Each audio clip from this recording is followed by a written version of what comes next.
to do the opening karakia, please.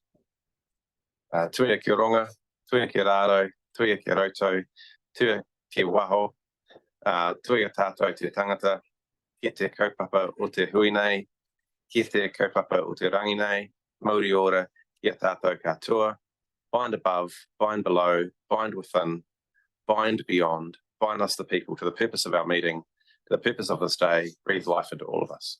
Thank you. So welcome everyone to this speed management's hearing. Just for those on Zoom, the meeting is being recorded and will be available on Council's YouTube channel. Microphones muted and they're speaking, and hands up for questions, please. Zoom attendees to turn off their camera and microphone during the breaks, please. And in the meeting here, I just advise everyone that the location of the toilets is out and to the left, and the media may be present and may be filming part or of all of this meeting. The hearing assistance hardware is available in the public seating area if needed. And if there is the alarm goes, the emergency evacuations are through that door or that one, and we assemble at the rear of the Armadillos complex. So with that, I'll move to apologies. Are there any apologies? Appears not. Any declarations of interest? Appears not. Confirmations of minutes of the joint Nelson Tasman Regional Transport Committee meeting held on Wednesday, the 17th of April 2024, be confirmed as a true and correct record of the meeting. Someone have a mind to move that, please. Move Councillor Dowler. Do we have a seconder? Councillor O'Neill-Stevens. All those in favour, please say aye. Against, the resolution is carried. Thank you. So now we'll move straight to the hearing of submissions. Speakers will have 5 minutes. Kelsey or Elaine will ring a bell at 3 minutes, and then a final concluding bell at 5 minutes. So we'll just work through the list there as we have it on the agenda. 5 minutes includes questions. Correct. So if they want allow time for questions, they need to stop after the first bell or thereabouts. So we'll work through the list we have in front of us, and then just see who's present and who's not. So our first speaker is Brent Inwood. Yes. Okay, if you'd like to come up to the table, I'll just tell you this in detail for the benefit of others behind. Come to one of the microphones, press the button on the right-hand side and pull it in close. And yeah, when you're ready. Yes. Yeah. Good morning, everybody. Thank you for the time to have my say. It's yes, it's very important. Where I live, I reside at 68 Quayle Street, Motueka, on the intersection of Wildman Road and Bachelor Road.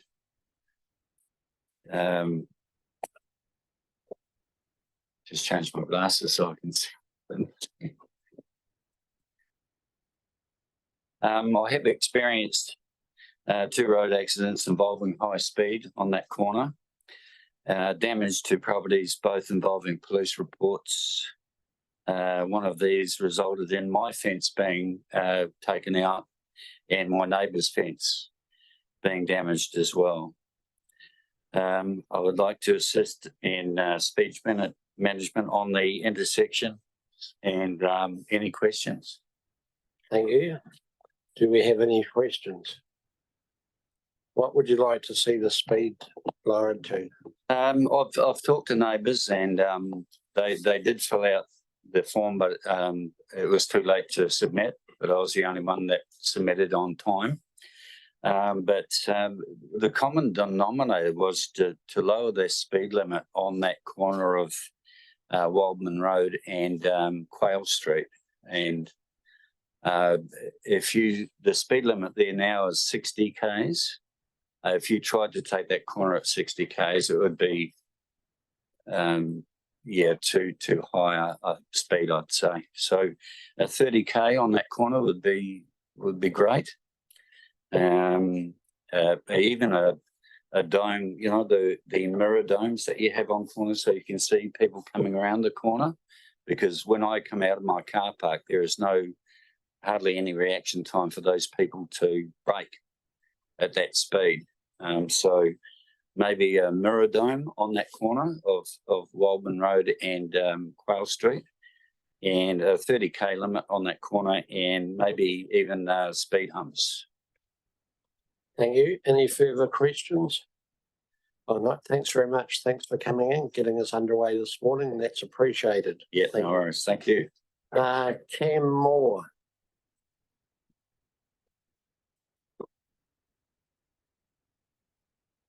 Welcome, Cam. Thank you. I live on Milton Street. I've lived in the wood for over 10 years. I chose on the plan proposal I think it was C, of dropping the speed limit to about 40 kilometres an hour. Excuse me. And I think that would be reasonable in such a built-up area such as the wood. I can't speak to anywhere else in the region, but definitely the wood, the streets are tight. Where I live now, I used to live on Grove Street, I now live on Milton Street. There's a lot of cars parked on the side of the road. A lot of people park there because they work at Cawthorne or they work in town or whatever. So the streets are 90% of the time they're packed full of cars.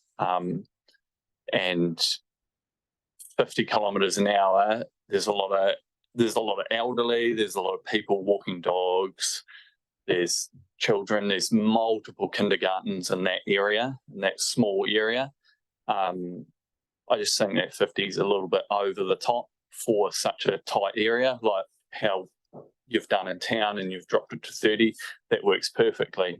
You know, everyone does in considerable speed. There's no people doing hooney laps down Trafalgar Street anymore because it's just not, because everyone's going 30, you can't do that sort of thing. I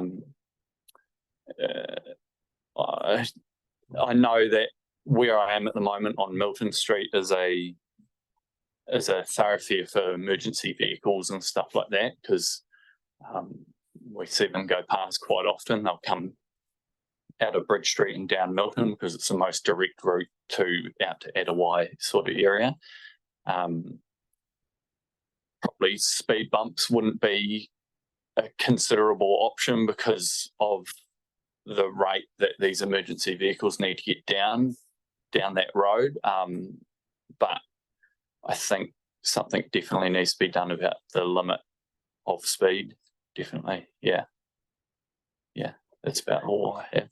Thank you. Questions, Mayor Smith? Thanks for your submission, Cam.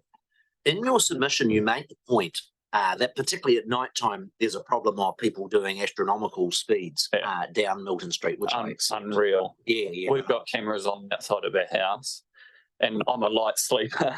Yeah. And you can tell the difference between a car doing 50 and a car doing 70. And sometimes you'll hear the car for a split second because it's travelling that fast down that street in the middle of the night, like maybe 1, 2 o'clock in the morning. I think that's a problem. That is a problem for the police, and I have submitted, like, gotten people's number plates and stuff like that. It does happen during the day as well. But it seems to me, and I look at the safety data in Nelson, is that where speed has been a factor in accidents and injuries, almost without exception, it's been not a problem with the speed limit, but the fact that the speed limit is not being observed. Yeah. And the opportunity for us is that there are now new technologies that enable us to be able to put a lot more speed cameras around. Isn't really the issue in Milton Street enforcement of the existing speed limit rather than reducing it? If you're an elderly person living in one of the 4 retirement homes, I think there are in that area, and you cross the road and there's a car doing 50 k's an hour compared to 40 k's an hour, you're going to get hit a lot harder if you have an accident at 50. There's a lot less time. I'm a mountain bike rider. I've ridden push bikes on the road for many years, and I've had to stop riding on the road because it's so dangerous. I can make a split-second adjustment at 50 k's an hour on a road bike.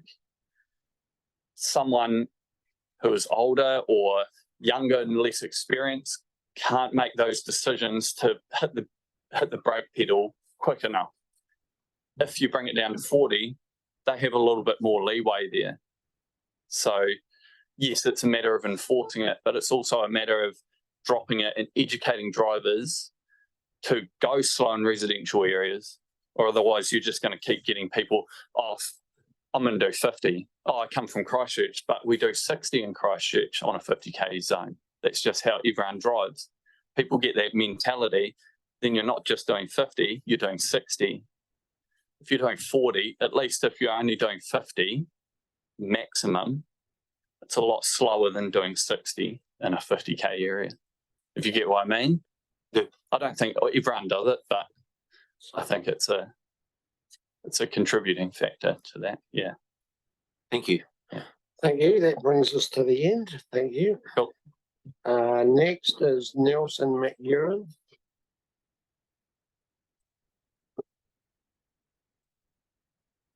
Morning. Morning.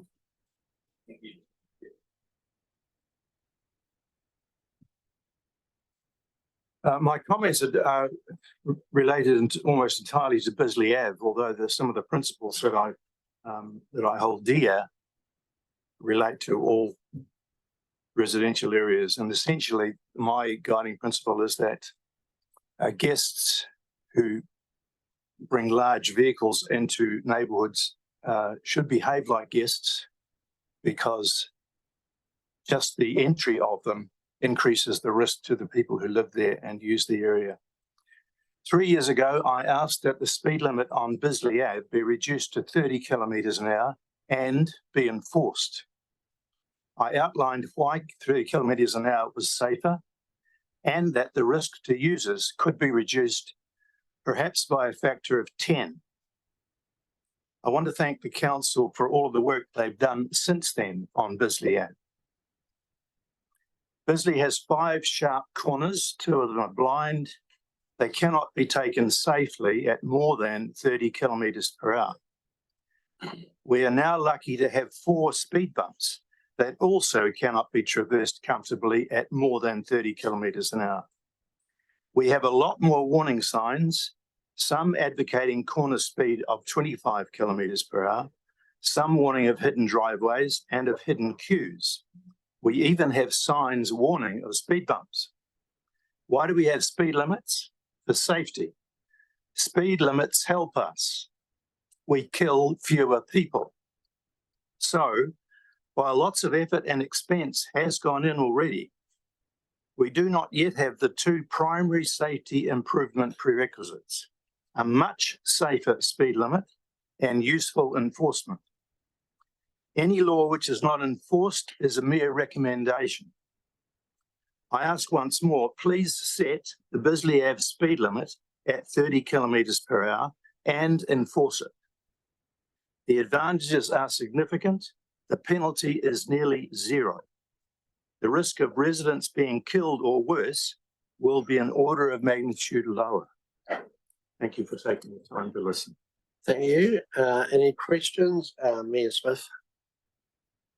On Bisley Avenue, there's been some speed humps installed to try and deal with it being a real rat race for those people that Yes. want to avoid the Right. traffic congestion on Rocks Road. Yes. How successful do you think they have been? I've had mixed reactions from residents. Some have said the speed bumps are best thing since sliced bread. Others have been quite critical. Do you have a perspective on them? Yes, I do. And have they been successful in getting some of the extreme speeding on Bisley Ave down? Some of the extreme speeding, yes. Certainly the duration of it and somewhat the extremity, because it's not good for your car to go over those bumps at more than about 50 or 60. Many Hoons do slow down for them and then speed up after slightly stop starts. In fact, most people stop start.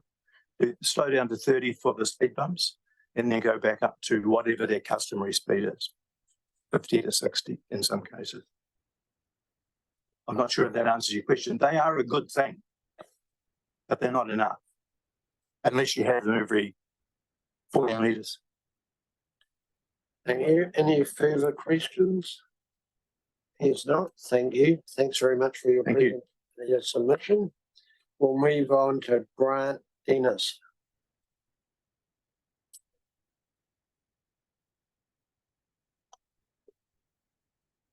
Good morning and thank you for your time, everyone. Stay here in our, well, my and our community submission. I think we have a presentation we're going to show you, which may be much We more. can do that. easier. Apparently it's unable to open it in the current format.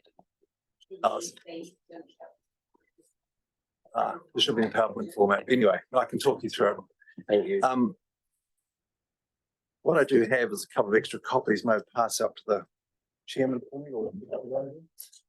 So Little Sydney Valley is one of the 3 or 4 valleys in the Motueka area. Sure, any of you know Little Sydney Valley? Yeah. You're doing fantastic. Okay. So basically it's a 2.2 kilometre road in a valley which has 2 access roads, one recently formed to service a mill and the second one called Settlers Road, which I live on, which is a small, about 200 to 400 metre gravel road. So it's 2.2 kilometres. There's 54 residences on that road, about 64 gateways. About 90% of those are residential based. Used to be horticulture, long days. It's no longer that. It's pretty much residential now. So at about 100 k's an hour, you do about 28 metres. It takes about a second and a half to notice something, then react and put your foot across the brake. Pretty much gone past the gateway or driveway where you may have seen an incident from. So it's a long straight road pretty much, but then it winds up into the hills. The second picture would have showed you, gives you a visual of the road itself. Looking down the road for a start, it is 1.5 lanes wide, I'll call it. There's no centre line, there's no demediation, there's no road corners, there's no signage saying there's 2 side roads coming onto the road, one is almost blind after a bridge, etc. The Brooklyn School is quite close. We have children walking up and down the road, cycling. The Motueka High School drops kids off the end of the road as well. So a lot of basic traffic up and down it. 100 km/h road at the moment. There's also a industrial complex which has been expanding the last couple of years, halfway up the road, Prolam Mill. They have about 100 truck car extra movements a day through it possibly. Often the trucks are parked extreme left-hand side of the road, blocking the road because they can't get up the mill road in time. There's too many tracks, etc. There's some pictures in it as well, which hopefully you'll see. We have logging trucks completely blocking the road, cars trying to pass on the road. Zero visibility for motorists or cyclists post that. Also, the first corner is a 25k corner. All the trucks cross the centre line, blind corner, going both ways to get around that corner. So a bit of danger. And on that particular 25k corner, the farm then has replaced his driveway 4 times with cars going through his potentially front fence. So basically, in summary, what we're asking for as myself and the community is you recognise the road is a rural road under the NZTA guidelines and as a residential rural road in our area particularly. You set the speed limit to 60 kilometres an hour. Our view is it cannot be set at 80 because there's no road marking, there's no delineation, there's no sideways people to walk on, etc. as well. And establish it so it's set as a road like that. Also, for your engineering check, something to look at the blind corners, put road marking on them, look at the signage for both of the side roads coming off it, identify they are roads coming off the signage, and maybe put a giveaway or stop sign on them. And lastly, on the blind 25k corner where the trucks cross it the whole time, put some centre line marking or some signage saying the trucks, etc., shouldn't be crossing it on a blind corner. And if they are unable to use that road due to their size and structure, maybe those size trucks can't get up that road, they go somewhere else. Or they have smaller trucks delivering stuff to the mill. So thank you for your time today. I hope that gives you an aspect of the road, the current safety and what needs to be happened. And just the last point, this did come to your submission last time this happened. It was voted down for whatever reason. It was actually put forward as a speed reduction activity as well. Thank you. Thank you. Councillor Dow, you have a question, then Mayor Smith. Yeah, so 60k from Imakuri Road right at the start. It's a Macquarie 60, yeah. And my quick question, is there any speed signage currently on Little Sydney Road? 100 kilometres an hour. So it goes 80 on Macquarie Road, Yeah. 60 on Macquarie Road, off it, and 100 up it. Right. So it's completely confusing and contradictory in that area. Yeah. You make a good case, and thank you for your presentation. Yeah. So what is the Thanks next very much, stage for this? So I can feedback to people who are interested in that. The deliberations, and then notice will be a little while, to be fair. Okay, thanks. Couple of months. Thank you. Move on to Rachel Boyer. I don't think Rachel's here. Oh, she's on Zoom. Like she is too. Rachel, hopefully you can hear me, and when you're ready. Good morning, Mr. Chair and councillors and team. Hopefully you can hear me. Yes, we can. Oh, Loud and brilliant. clear. Loud and clear. Brilliant. Morena koutou katoa. Thanks for the opportunity to make a brief oral submission on your speed management review. Can I just begin by reiterating some of the comments from previous submitters that all of the evidence shows that lower speeds save lives. And I do want to commend the councils on continuing down the path of undertaking a speed management review while we do have some uncertainty in this particular policy space. I wanted to make a couple of particular comments, part of which is actually directed at Waka Kotahi, and I'm not sure if they're in the room today as well, but in my previous time on the Transport Select Committee, I raised this particular issue with Waka Kotahi as well, and I have a local example to share. One of my concerns is around the speed limit practices around schools, particularly in rural areas where we have local roads interacting with the state highway. And the example I've put in my submission that I do want to talk to today, which I think is a very good case study on this matter, is Hedis School. Hedis School obviously is situated on State Highway 6. It is a part of the roading network that has variable speeds during school pick-up and drop-off times.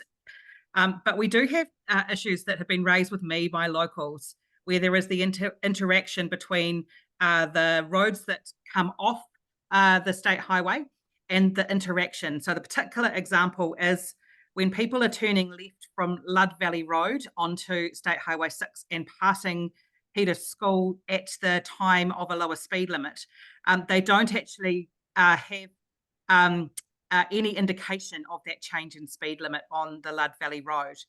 And so it's an example of where I believe our councils in Waka Kotahi need to identify those areas where we have those interactions between the state highway and local roads that come off the state highway, and where there needs to be an integrated speed management plan put in place that actually connects those two parts together.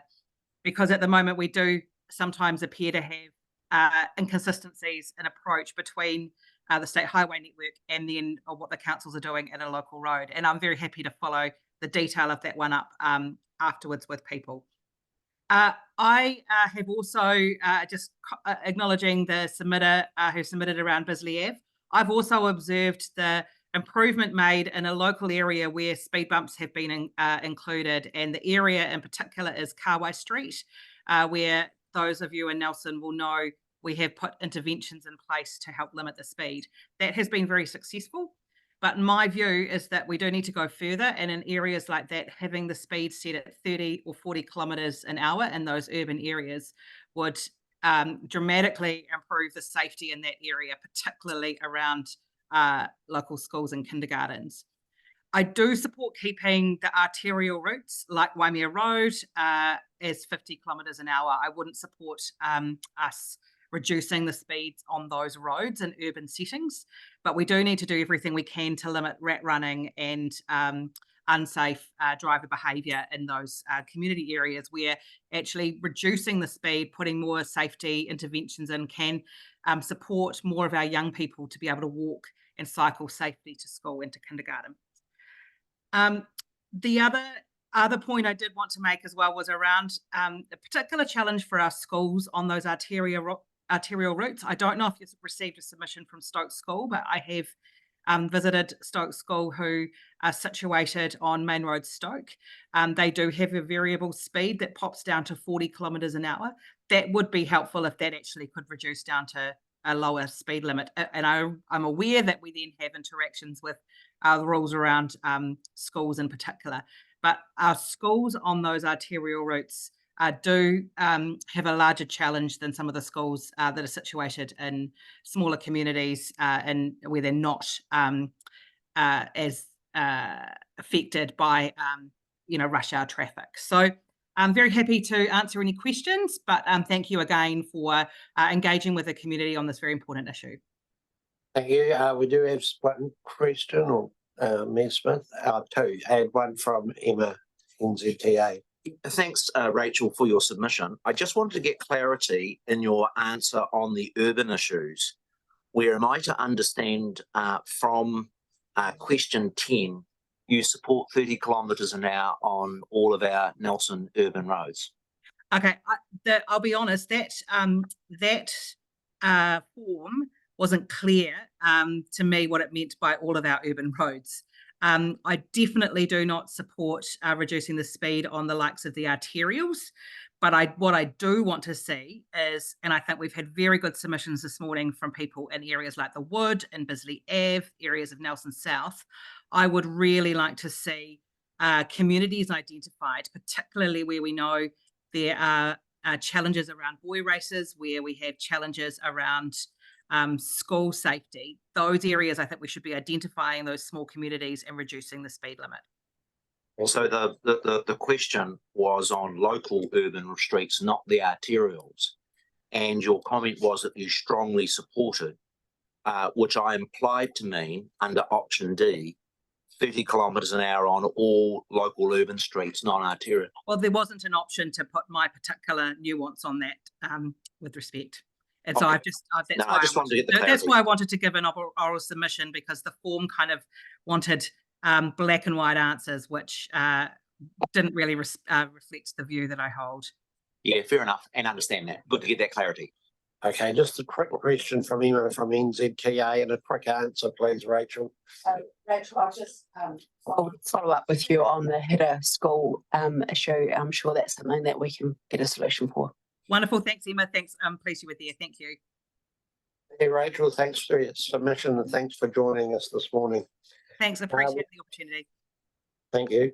We'll move on to Peter Winfield.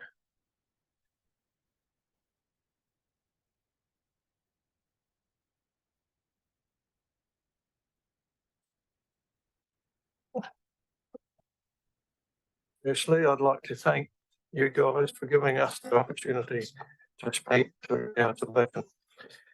Now, the main concern that I have is that on our Holstead, Suffolk Road, Ridgeway, Holstead, we've got a roundabout that was put in many years ago, and it's probably served its time. And with the increase in traffic of late and the size of traffic, the developments in the area, up Nawatu, and it's got quite a bit of housing and everything up there. This particular roundabout is not fit for purpose. And I'd like your engineers and people to have a jolly good look at this, because this could be what I deem to be a major in works. Holstead Road coming into this particular roundabout, it's a T sort of thing, as you could see from the little circulars that I've given you. It's not easy. So when people, especially coming out of Polstead and Stoke, come up to this particular roundabout, they cannot see clearly to the left going onto the Ridgeway because of the vegetation on that particular corner.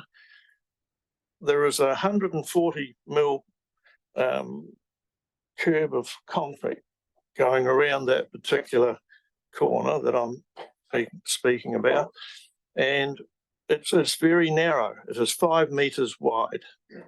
Now, there is also a lip associated with a 3 meter sort of beam of concrete out from the centre of the roundabout.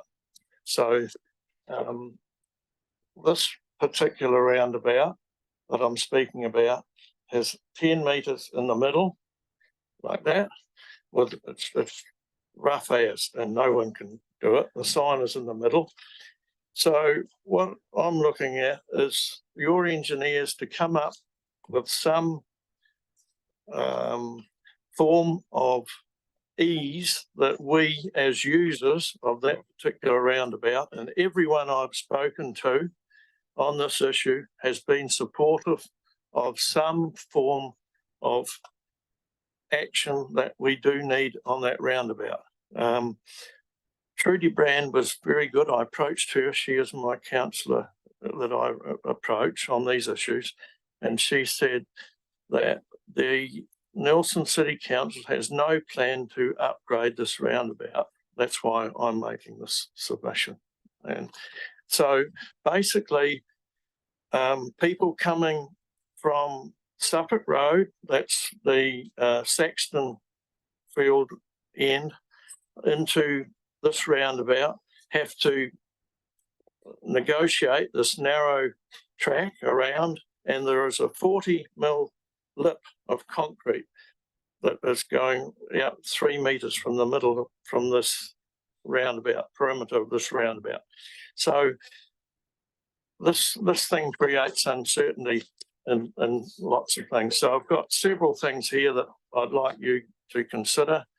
And everyone I've spoken to, including the hospice, thinks that something needs to be done, and I'd appreciate it with your support, that something with your engineering facilities that you do have, and with arterial roads being a priority, and the Mayor stating, obviously with our previous main road Stoke congestions and everything, that we do need to look at the future, and this road and this roundabout is crucial in the future of our particular region. Thank you. Thank you. Yes, Smith. Just a quick question, Peter. Yep.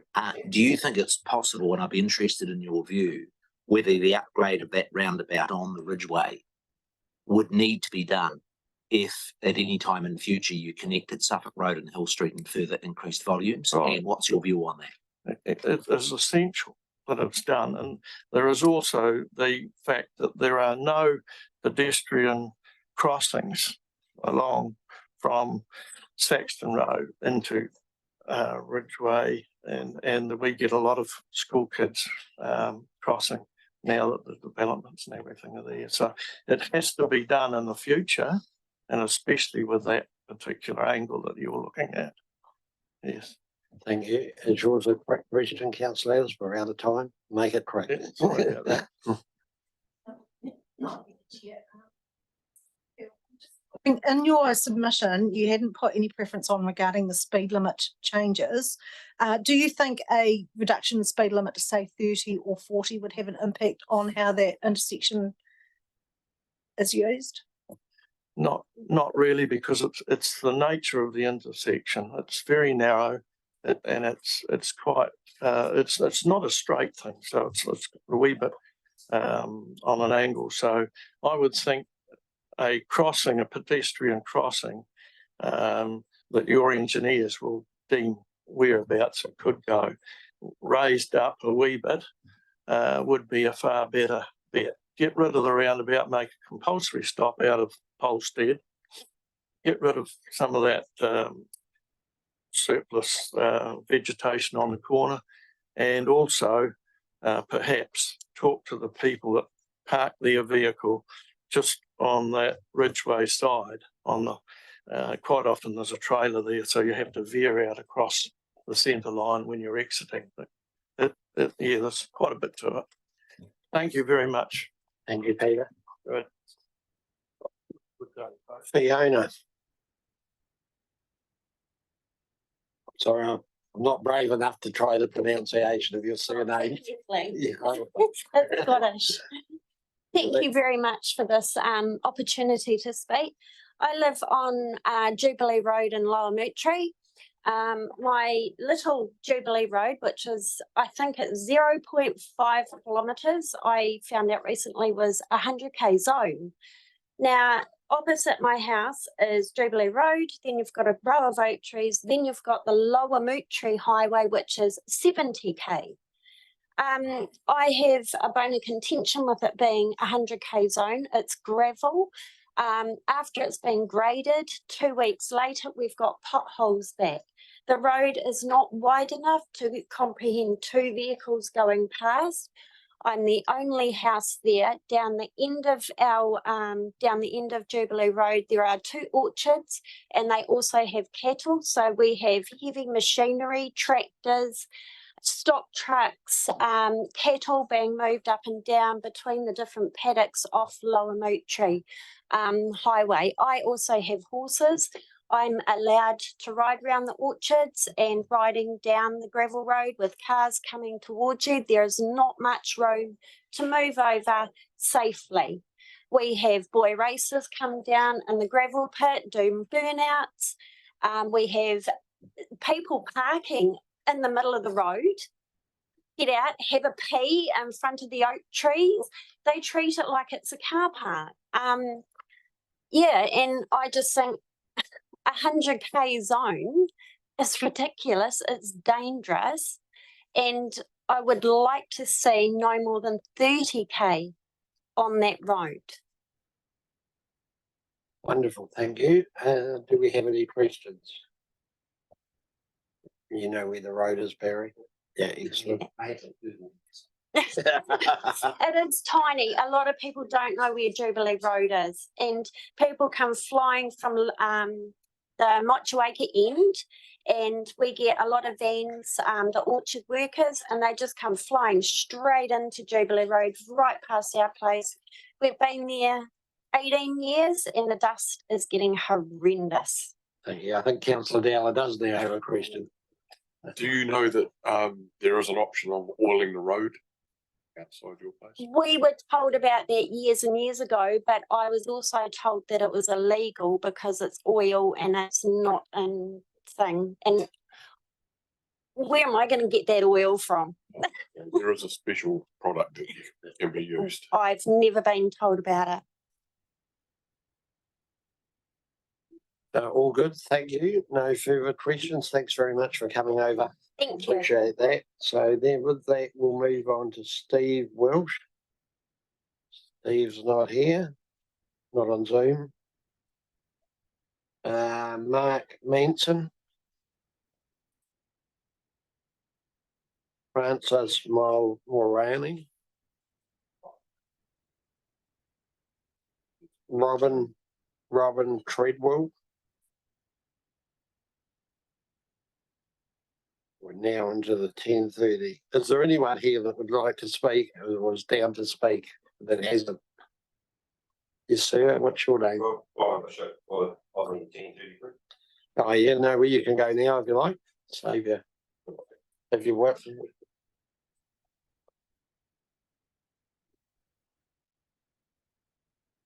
It's 5 minutes. Kelsey will ring the bell at 3 minutes, and then a final one at 5. Awesome. It's one's relatively short. Thank you for the opportunity. My name is Brian Bishop. I'm a driving instructor and have been for the last 10 years. I primarily deal with the commercials, so the heavier vehicles as well as the small ones. I can't see the reasoning as an overall to be dropping the speed limits. The reasoning to keep vehicles flowing is, to me, is far more important. And a lot of the comments I hear at different times, it's in certain times of the day where people say, well, it's, we're not going much faster than that in any case, but that's fine if you're driving the peak traffic flows. If you're out of those other hours, very quiet roads, and we just need to keep flowing. There's no specific reason that I can see. I looked at what I could as far as deaths on our roads in the urban areas. That hasn't changed really in the last 5 years. It's very low. The Tasman area in the 50k zone, it's been 3, which, granted, if you're one of the 3 or family on that side, it is a nasty shock. I've been through that. I've had a niece was killed just out of Motueka a few years ago. It is a very nasty shock to the family, but it is one of those things, and you've got to look at more than just whether speed was the option. It wasn't in our case. Speed didn't help it, but that wasn't the cause of the accident. There's the default side of things have been the 50k makes it very simple for drivers. When you start lifting the speed limits up and down, so you're going 40 here, 30 there, 50 in other places, it gets very confusing. And so you've got people trying to work out what they're doing, what speed limit they're allowed to do, rather than concentrating on the job at hand, which is driving safely and seeing what hazards are going on around them or what's ahead on that side. So to keeping it simple is far more. We've always talked about driving to the conditions.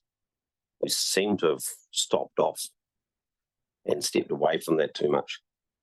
You don't hear them talk about that so much. I do it in my courses. I talk about speed to conditions as well as your ability. So if you're a slow driver, you need, on that side of your skills aren't there, you need to either be picking them up or getting them improved, not dragging everybody else down.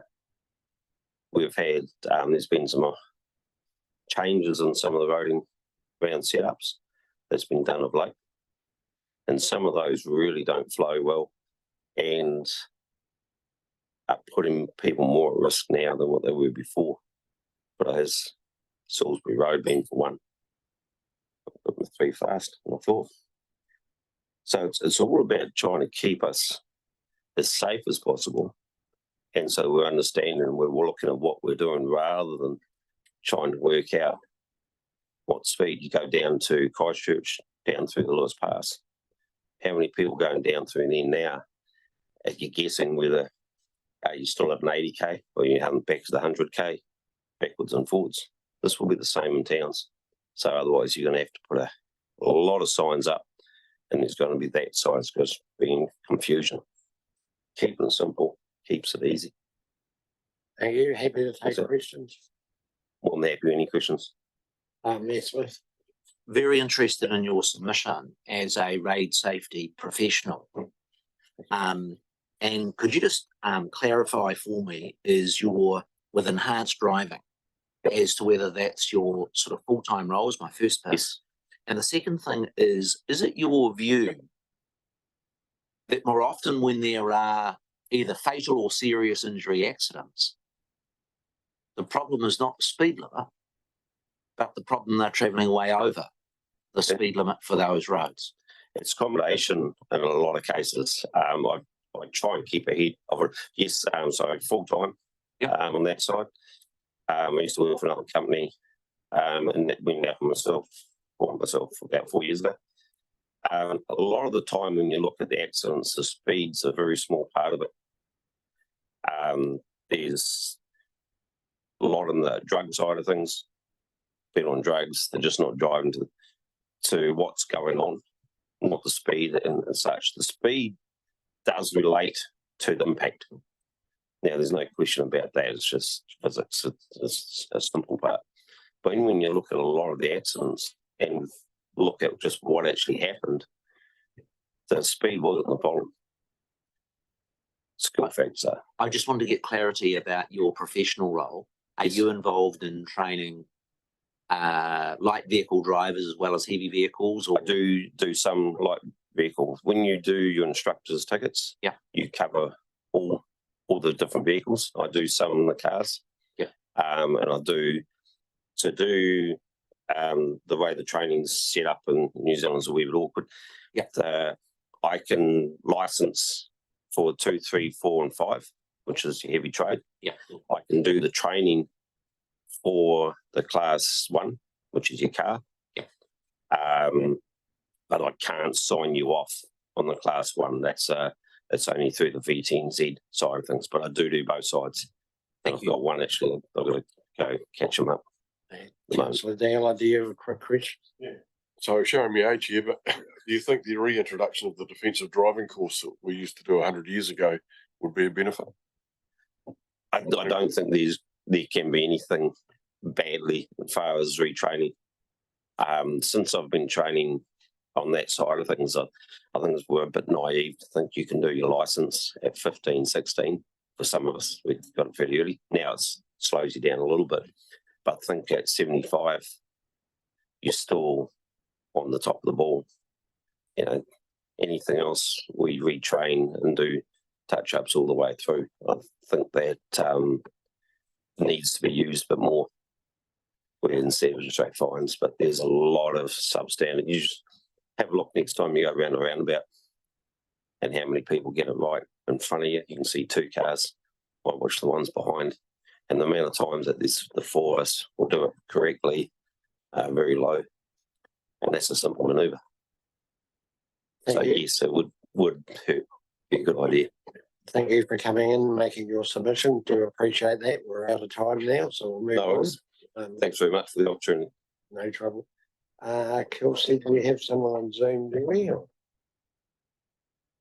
the lady that just came in, are you a speaker this morning? I was told to come at 10:30. Well ahead. You can speak now if you wanted to. Yep. I would just need your name. Sorry, I don't know that. Alison? Ruth, was it? Yes. Yeah, thank you. I think I put a submission in for my street. I don't know if I'm eligible to talk or what, but Yeah, no, just whatever you feel, you can speak to your submission or anything relevant. okay, so I'm very aware of all the speed humps that are around, and I have in the past asked for something similar to go into my street, which is Victoria Road. It runs off Rocks Road and into Fifeshire. It's primarily servicing the property owners. It is a through road only in the sense that it takes you up into Fifeshire and then Fifeshire goes into Richmond Avenue and then down either side. But it's a very small street, it's very narrow.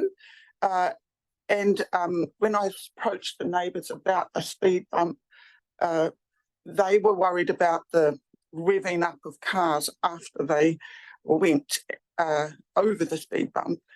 So I don't know if I mentioned this in my original submission, but I really, really love what you've done to Queen's Road and turned it into a shared driveway. So it's a road, a walkway and a bikeway, and everyone has to take care of each other. And those are bookended by a sort of a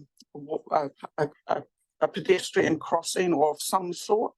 So I was just putting that out there for Victoria Road has become increasingly dangerous. I have 2 grandchildren and my steps and the number of steps of those houses on Victoria Road open straight onto the road. There's no footpath on my side.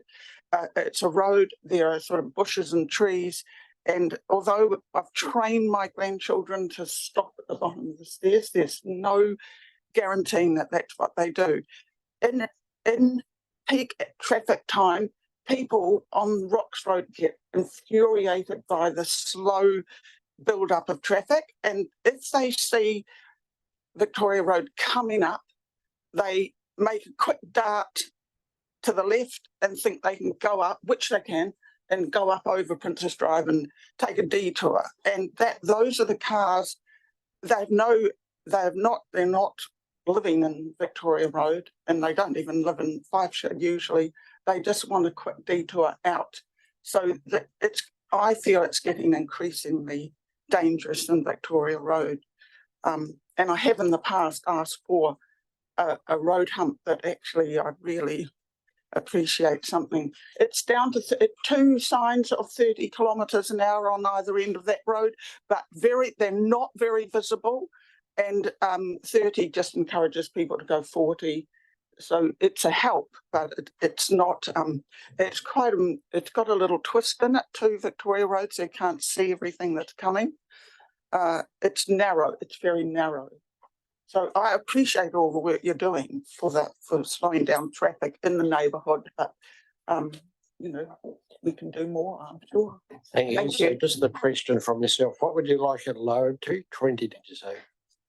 What would you like the speed limit on? Well, I don't know, whatever a shared road, you know about Queen's Road, which is that shared road on either end. I think cars have to go down to about 15 or 10 even, because people are going to walk on it and people are going to bike on it.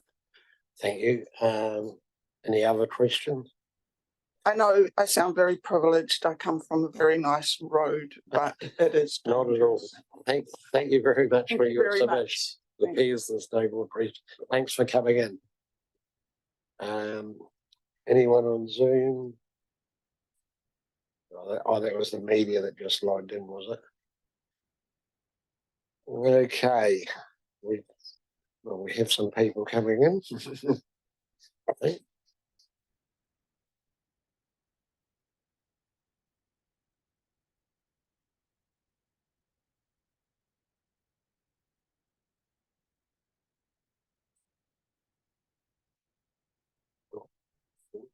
Jill Ford, you ready to sorry, catch you on the hop? Would you like to make your submission now? We're well ahead. We've had a few people. Yeah, no, just catch your breath when you're ready. Right, I need a thing to do. That's it. Kelsey's got it up there. If you come up and take the seat by the microphone. So can I push the? Yeah. Oh, good. There's just click that thing. Sorry, I wasn't expecting. Right. No. James, can you just walk around and turn the other one, please? He's just got to turn that other one. Oh, right. So you can probably all hear me anyway. It's not a very big room. Just for your benefit, 3 minutes. A bell will go at 3 minutes, and then another one at 5. Excellent. So when do I start? At the beginning. Okay. I gather that originally in 2020, a safe walkable Nelson was identified as a key move for Nelson. And one of the simple ways to reach this goal is to make streets slower because they become safer. So what happens when cities and streets aren't safe? Well, here's a little diagram to show you the difference in stopping speed at different speeds. Now, it's mainly at miles per hour, but underneath is the kilometres. So if you were a child walking out or an elderly person and the car suddenly saw you, they would have 3 car lengths to stop if they were doing 30 Ks. On the other hand, if they were doing 50 Ks, they would need 6 car lengths to stop. So you've probably got an instant death. Now, New Zealand performs extremely badly compared to other OECD countries for road harm. And in 2022, there were, this is pedestrians, by the way, there were 33 fatal crashes involving a pedestrian, 245 serious injuries and 590 minor injuries.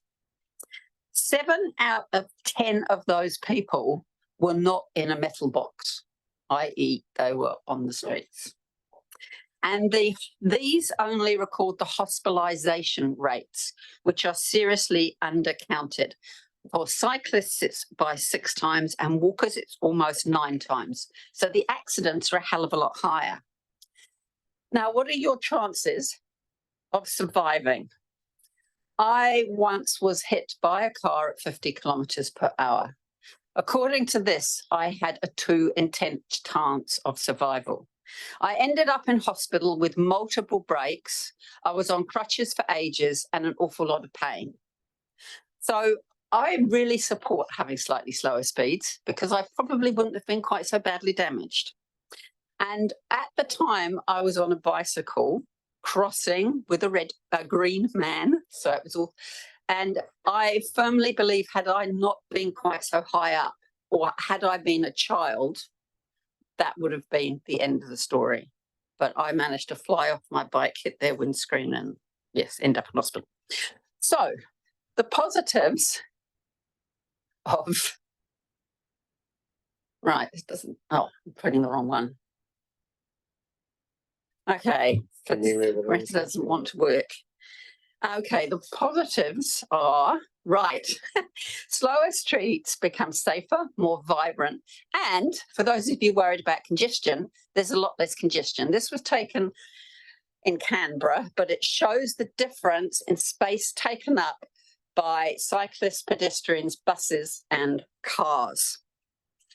So if it becomes more safe to cycle, walk, then more people do it. This has been shown all over the world. That means we've got less people in cars, which means there's less congestion. And for those worried about business, that means businesses can get around more efficiently. So tradies can actually get to their jobs.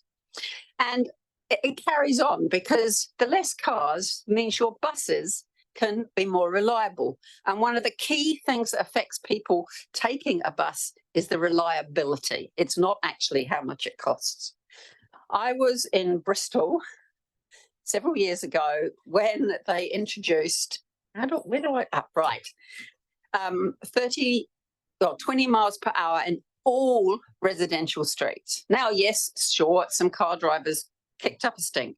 Everybody got used to it. And as a result, it became safer. More people cycled, more people walked to school for commuting. Having slower and safer streets is actually really good for everyone. I also volunteer at Bike Hub, and each week they home approximately 30 to 40 bikes. A lot of those are kids, and a lot of those are people who would like to commute. So if we had safer streets, you can imagine we could potentially get at least 30 cars off the road, especially for the school run, which you've probably noticed just recently as the schools have gone back. So again, that reduces congestion. The other positive is how great it is for everyone. You've got a reasonably high percentage of elderly in this population, and it makes it a hell of a lot safer. When my parents were in their late 80s, they no longer drove a car. So they relied on public transport to get around. So they had to walk to that bus and they wanted to get there safely. It's also great for kids. Why shouldn't they be able to play in their own street? Finally, it is good for business. So I'm originally from Exeter in Devon. This is the high street. Exeter is a tourist centre like this area. And for at least 20 years, there's been no cars in the main high street. It's been buses, bikes, scooters, lots of walkers, obviously. And it is vibrant 7 days a week. Now, there's a few things they've done to help that re-parking, but I haven't got time. Also, I noticed that the most vibrant place in Nelson is Trafalgar Square. Guess what? No cars. Nice, safe street. So, in short, safer streets are good for business. They're good for your residents, they're more pleasant, and it's good for everybody's health. And I'd just like to note that apparently 41% of space in Nelson Centre is taken up by car parking, and that could probably be used for something more useful. Any questions? Well done. We've got couple of minutes, so Mayor Smith. 2 questions. Yes. First is, isn't there a huge difference between Bristol with a population of 500,000 and a population density? Yes. The number of people per square kilometre. Yes, there is a big difference. 5 times more than what Nelson is. Yes. In respect of trying to simply translate what was in Bristol to a community like Nelson. I really don't see the difference. In fact, it would be harder in Bristol because there's a hell of a lot less off-street parking. So it's very hard in most of Bristol, well, a lot of Bristol, to actually park your vehicle on where you live. Whereas in Nelson, I've also cycled a lot through Richmond, and it seems to be an awful lot of people have off-street parking. I live in Brougham Street, and I regularly cycle up Trafalgar Street. And I can assure you that most of that parking is not residents, because at night time, suddenly there's no cars. So I would say it would be easier to institute here than it was in Bristol. My second question was, your submission says that you want to make residents only parking in all residential areas. Yep. You're meaning Stoke, Te Hononui, the entire city, in residential areas, you will not allow non-residents. Okay, so what they did in Bristol, they introduced it was a residents only parking. So you can still park, and they also, and it's the same in London where my brother lives. I think Wellington's about to introduce this. You can get a little chit thing, you can buy them. So if you've got visitors, they can plonk that on their windscreen, and it means they're allowed to park in that area. So it doesn't preclude stop, and it would be the same for tradies. But in short, you're actually advocating no residential parking. You don't in have, any if you residential, don't go for the stars, any you might get to residential area of moon. Nelson. Yeah, because I also look at how dangerous it is when there's all these cars parked and people simply want to cross the road. And you can't see, especially now with so many huge bloody utes that you can't actually see over the top of, and they take up a lot more space. Might be appropriate for Bristol or London, not appropriate No, for of course Stoke not. or We can't possibly take examples from somewhere else in the world. Thank you. I think that's probably a good place to end. London's a bit different to Nelson. Yeah, it's a lot more busy. And Thanks it's a lot very less much, Jill. parking. Thanks very much, Jill, for coming in and making your submission. Yeah.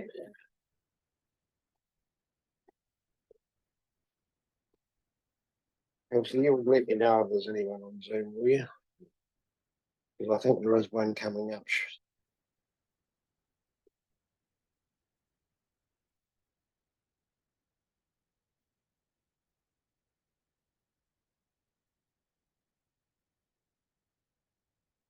And that'd be an idea. There's that what we could do is have a 10-minute break and preclude our, which would give people a time to arrive if they've got a 10:30 slot.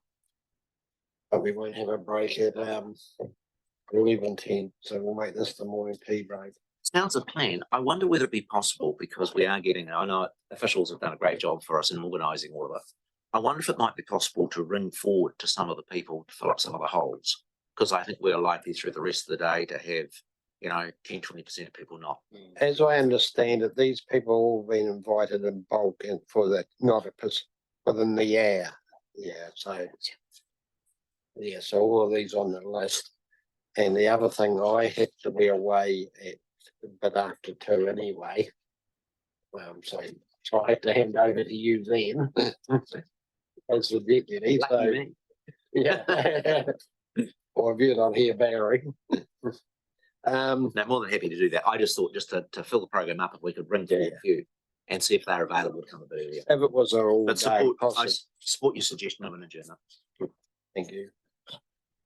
So we'll do that. We come back at 1:45.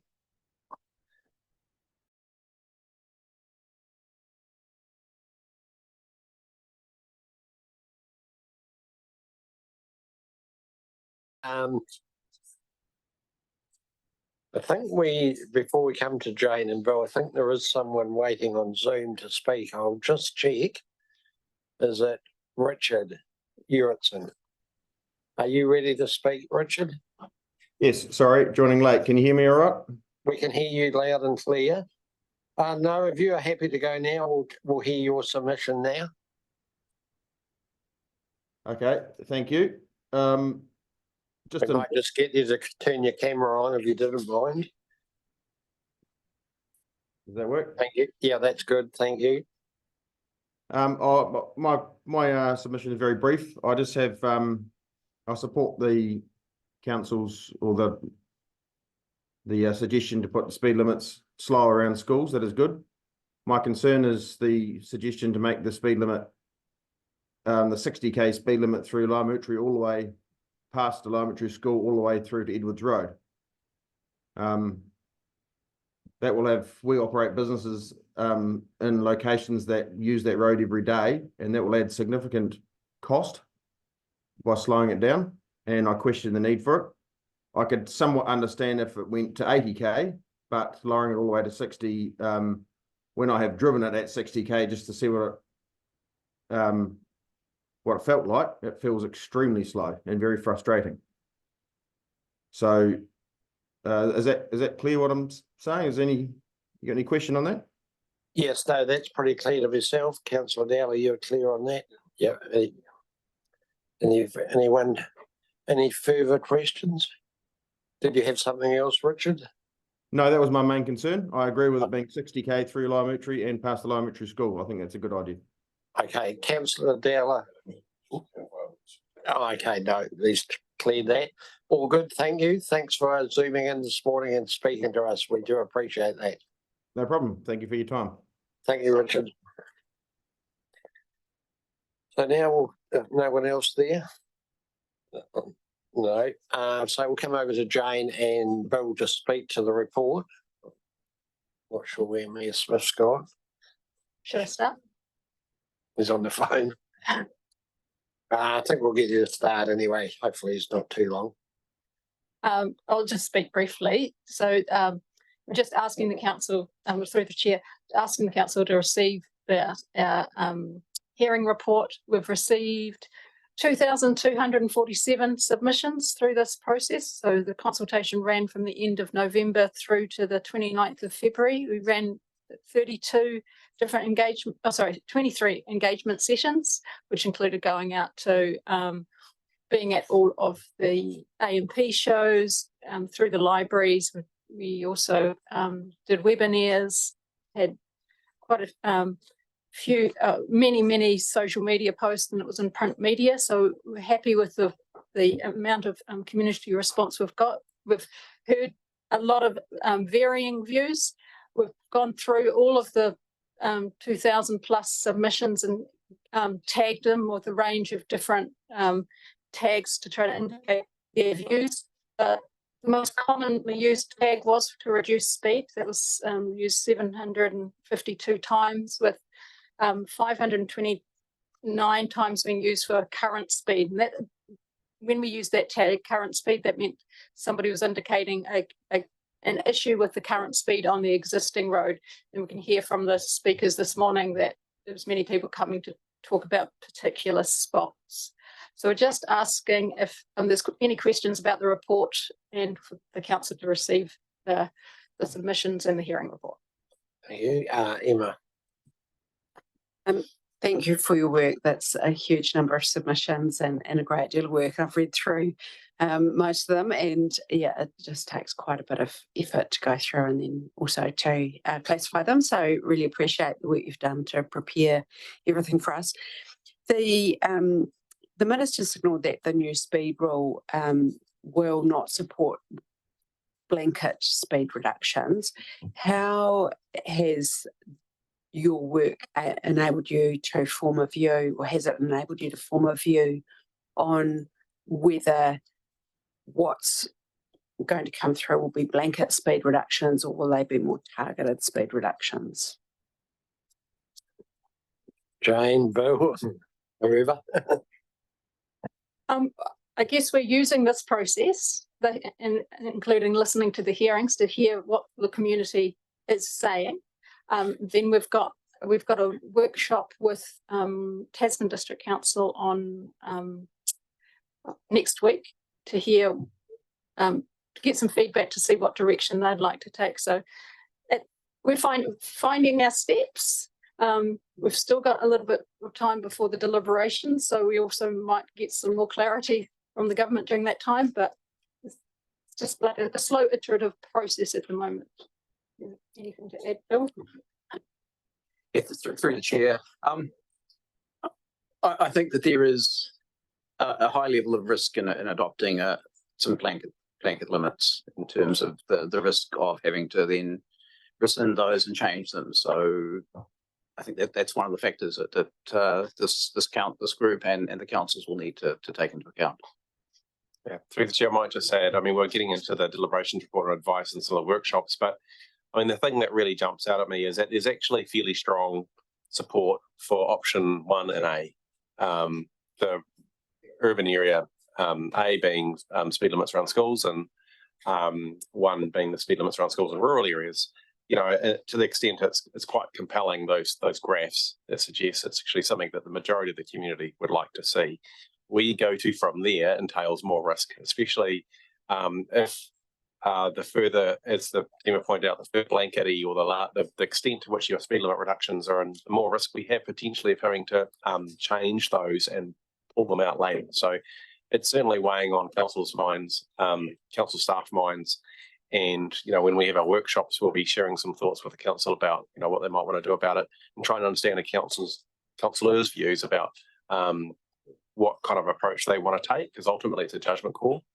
The only other thing we would say at this point is that through the hearings and through the submissions, people have made a number of points about specific roads. And I think that's something that we should be quite mindful of when we go through the submissions, making notes of those cases where, like we've heard a couple this morning, when you look at the roads, when you know the roads, it does seem quite odd that the current speed limit is as high as it is. Yeah. Those are initial thoughts. Councillor Dowler, did you have a question? Yeah. Just thing that come to my mind reading the submissions is the ones from the Tapawera area where no speed limit changes, but they just need to, they want the speed limit extended just to make it safer. So I assume that will come to us as a possible option. Thank you. Rohan, Councillor O'Neill Stevens, sorry. Yeah, I guess just in terms of some of those examples we've been given, I'm just wondering whether staff are turning their mind to, I guess, in those options, how we've categorized roads, where I think in reading through the submissions, you've had people submit saying, well, this would be ridiculous on this road. And then obviously highlighting the need in something that we have classified as sort of the same kind of road, but risk profile is obviously quite different, you know, length of road, the wider context. And so just wondering if officers have turned their mind to potential refinement of those categorizations for when it comes to deliberations. Okay, Bill. Through the chair, we're in the process of doing that at the moment, and certainly picking up some of the comments that are being made here today and tomorrow. Right. Just like to endorse the remarks Eva made as well. I've read all the submissions, pictures on the author itself, but a huge job collating them and all the information that you've done and the way you've graphed it and everything. Quite amazing. Must have been challenging at times, I thought, with the diversity of views in some of those submissions and across them. But I think for now we'll pause. We have got some more submitters here and come back and see if there's anything further before we make. Because I'm not sure if you wanted us to adopt the recommendation around the report at this stage, or just wait till we've heard a few more submissions, which is what I think we'll do. Yeah. It's fine to wait. Hold the resolutions until you've I'm heard just more conscious submissions. Mayor Smith's not here and a few things like that. So now that we have some more submitters, we'll move back to that. Just for those that have come in, 5 minutes. Kelsey will ring the bell at 3 minutes and again at 5 minutes. So firstly, Benny Garland, if you'd like to come up to the table. Kelsey it is. Yeah. John, do you want to just turn the microphone on while you're there as well, please?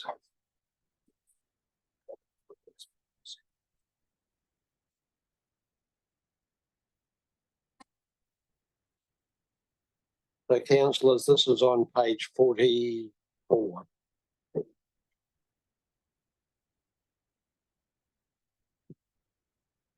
So just when you're ready, Annie, we're all ears. I'd just like to say that what I have there is my whole speech, and I've just highlighted pertinent aspects. So I'm just going to read this, okay? Okay, so good morning. So thank you for the opportunity to address our concerns on our road, namely Aldinga Avenue, the racing track. Because you don't live here, nor do you experience what it is like, I hope by the time I've explained this road to you, you will have a greater insight that will hopefully change your mind. Now's the prime time to help us, the people. I like your phrase, calm the traffic, calm the road, calm the people, and you can. Your map indicates no change to the speed in this area. It is impossible to do 50k around the sub-streets unless you drive like a maniac. And you can't. It feels way too fast and dangerous. To drive respectfully, to match your calm the traffic.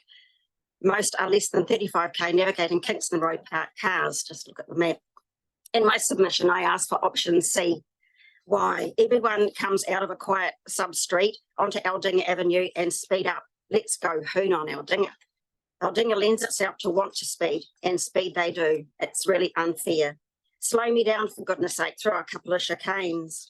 Noise, speed and traffic has increased since the new subdivision went up. 118 cars go past my house in 1 hour. Hard to believe. Calming the traffic is a great idea, but this road needs a reduced speed for that to be effective. Camera surveillance, Jatabarra too. Slow me down if you can. The Nelson City Council, along with the police, are very aware of the ongoing concern with speeding up and down Aldinga since 2015. If not, then all my research gathering of 4 years has gone to the wind. Thank you for your patience and your undivided attention, because it is important that you get an understanding from we the people to guide your decision on. The reserve. Children have lain in the gutter, placed polystyrene sheets and chased balls on the road. Paradise ducks reside here along with pigeons that line Tyree Drive intersection. Tyree's bend is deceptive, executed way too fast. Over the white line they go, many an air accident out of Steedon on Tyree Drive itself. I stopped a van early one morning, I was actually in my nurse's uniform, and a dog came running across to its owner, crossing Aldinga. What an indignant look on his face. What if he'd hit the dog? Vet bills, emotional trauma, dog in pain. He just drives away, hit and run. What would it take to change the speed? A fatality? Surely not a child. Already 4 cats and 2 dogs have been killed on this road. They're people's babies, like children, part of the family. It's still a grieving process, heartache and pain. And do you have a cat or a dog? Police voice that 50k is too fast in a built-up residential area. In fact, they say it's dangerous. So why do they say that they can't ticket unless they're doing 60k? Absolutely absurd. Speed and the chip metal road are precursors to the noise. They go hand in hand. They can hear cars coming. And that is noise right there. It gets into your brain. 9 years is a long time to wait for action. And because of inaction, I wear specialised earplugs 24/7 now because of the noise. It's like water running over a stone. It never goes away. Tyree Drive intersection. Well, that's a nightmare in itself. Cars turn right onto Aldinga Avenue and accelerate. Oh my God, an electric shock through your body. No thought for their fellow man, modified engines, mufflers. It's disgusting. And why should we have to listen to that? Every substreet has its own exit. All can go another way. Consider an interim blockade. Change can be good. They just don't know it yet. It's much worse for those who reside in the 2-storied houses. Noise goes up. There's no calming of the traffic there. It's just a nightmare. I live with my windows closed now. The road seems quieter when it's raining. Did I hear the word asphalt? Acceleration is engine noise going too fast, even at 50k, are major factors. So by reducing the speed, hopefully the noise will be addressed. Slow me down. Well, I've been trying, improving safety for the greater good and create positive change for the future. I'm not alone in this, but I am the lone wolf. Don't shoot the messenger. I've gathered Red Joe's dates, times as recommended by police for factual evidence. I've gone door to door with flyers and slow down stickers put on rubbish bins. That was ineffective. Put a sticker on a pole by Tyree Drive, and there's a big flashing one. Multiple emails back and forth, mainly to Mac Bruce and some to Margaret. I've asked 2 councillors to help me. No communication. Croucher and Elizabeth Streets have been addressed. Nelson City Council put up a speed sign. It was calibrated way out. It told me 49 when I was doing 58. The speed just got sped up. I've rung Star 555 hundreds of times re-speeding. The road is so wide and long. Night is a buzz. I'm told keep ringing through to the call centre. But how many more years does this have to be done before action is taken? Police surveillance once in 9 years. Shame on them. No one was speeding. What? 60k is okay? I'm confused. To capture your calm the traffic and bring about a safer, more peaceful environment, This road would benefit greatly from 30k to past the reserve, 40k thereafter. Plastic jarabura or two just to stop that dangerous driver. A hot spot for police fee for revenue collecting, just saying. Please give this your consideration for what's been mentioned today. Calm the traffic. Paint me 40. Thank you from us on Aldinga. Thank you. Happy to answer questions if there is any. Is not? No, you must have made the points well. Thank you very much. Thank you. Thank you for listening. Thank you for coming in and speaking to us this morning. Bob, you're here now early. Would you like to go? So this is Bob Butts and councillors. I'll just tell you the page. Page 55.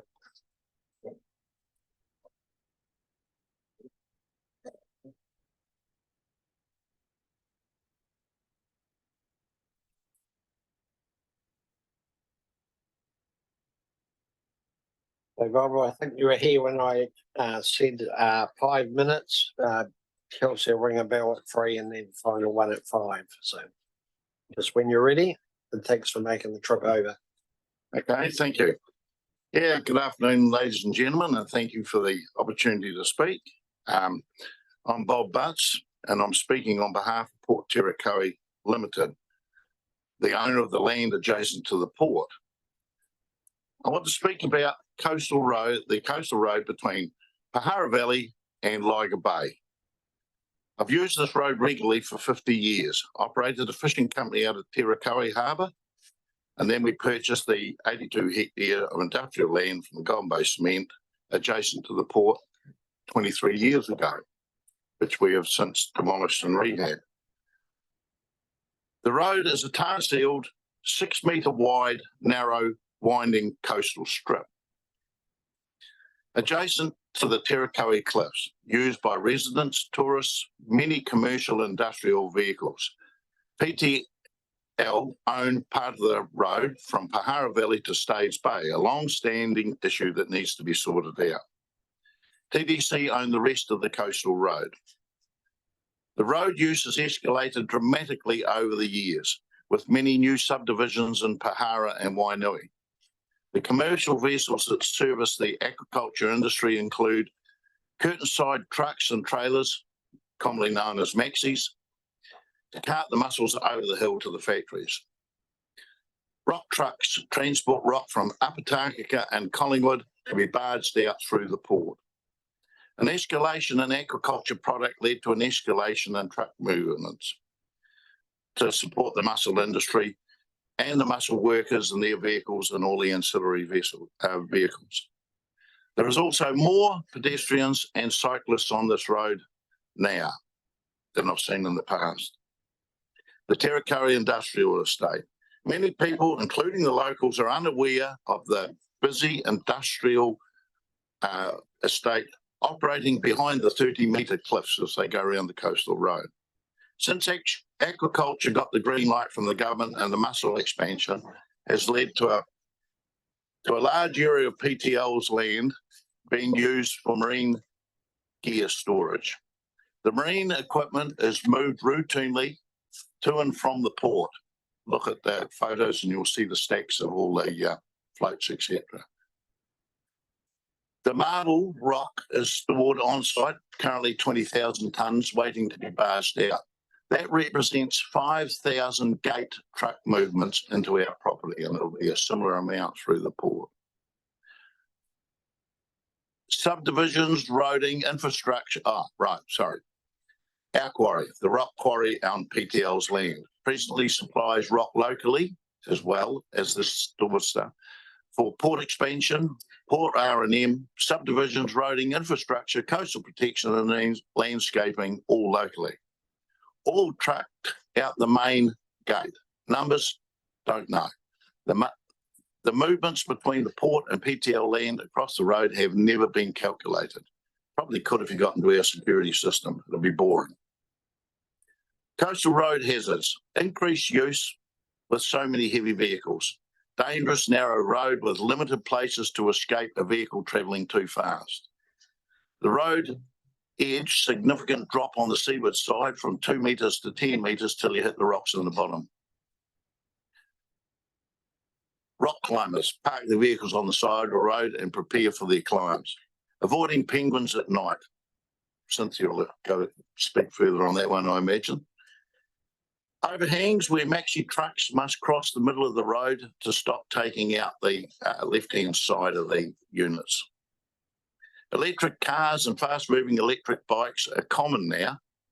And with the noise of the sea, you can't hear them coming up behind you. The road should have been improved ideally before the port upgrade and the wharfs, etc. Yeah, can't do that. Port access and port entrances. The opportunity, you'll see that on one of the photographs. The opportunity for a roundabout was lost when TDC sold the office block site. Port entry now has its own problems for road users. I've drawn a map of the movements. You'll see it on one of those. Check the photo out. There are 3 entries into the port. Entries and exits, 2 into Tally's site and 2 into Port Jericho, and all this just in 166 metres of road. The port entry by the hole in the rock has a very limited limited sight lines. Long-term fix. A walkway or a seaward sea on the seaside separated from the road. Narrow range of options and very, very, very expensive. The road was 100 kilometres per hour, then it was lowered to 70 and it's down to 60 after, I believe, petitions from the local road users. Short-term fix. I walked the road recently on the seaward side and as I had no wish to be crushed against the cliffs, I think a reduced speed limit of 40k from Pahara Valley Road to Laga Bay would give a measure of safety. Chip back any protruding rocks that block the seaward side and impede the walking and cycling groups. Maybe no stopping around lines around the whole section from Pahara to the port would also help. A few signs and a little bit of work, that's an option. If any of you choose to walk this road, especially when you have your back to the traffic, wear a safety jacket and attach a long flag to your hard hat because no one slows down for you. Thank you. And I cut them down to fit the whole thing into 5 minutes. Hope I obliged. And I gave you all the photographs, which is better than a whole pile of words, I think. Explains and shows the problem we've got.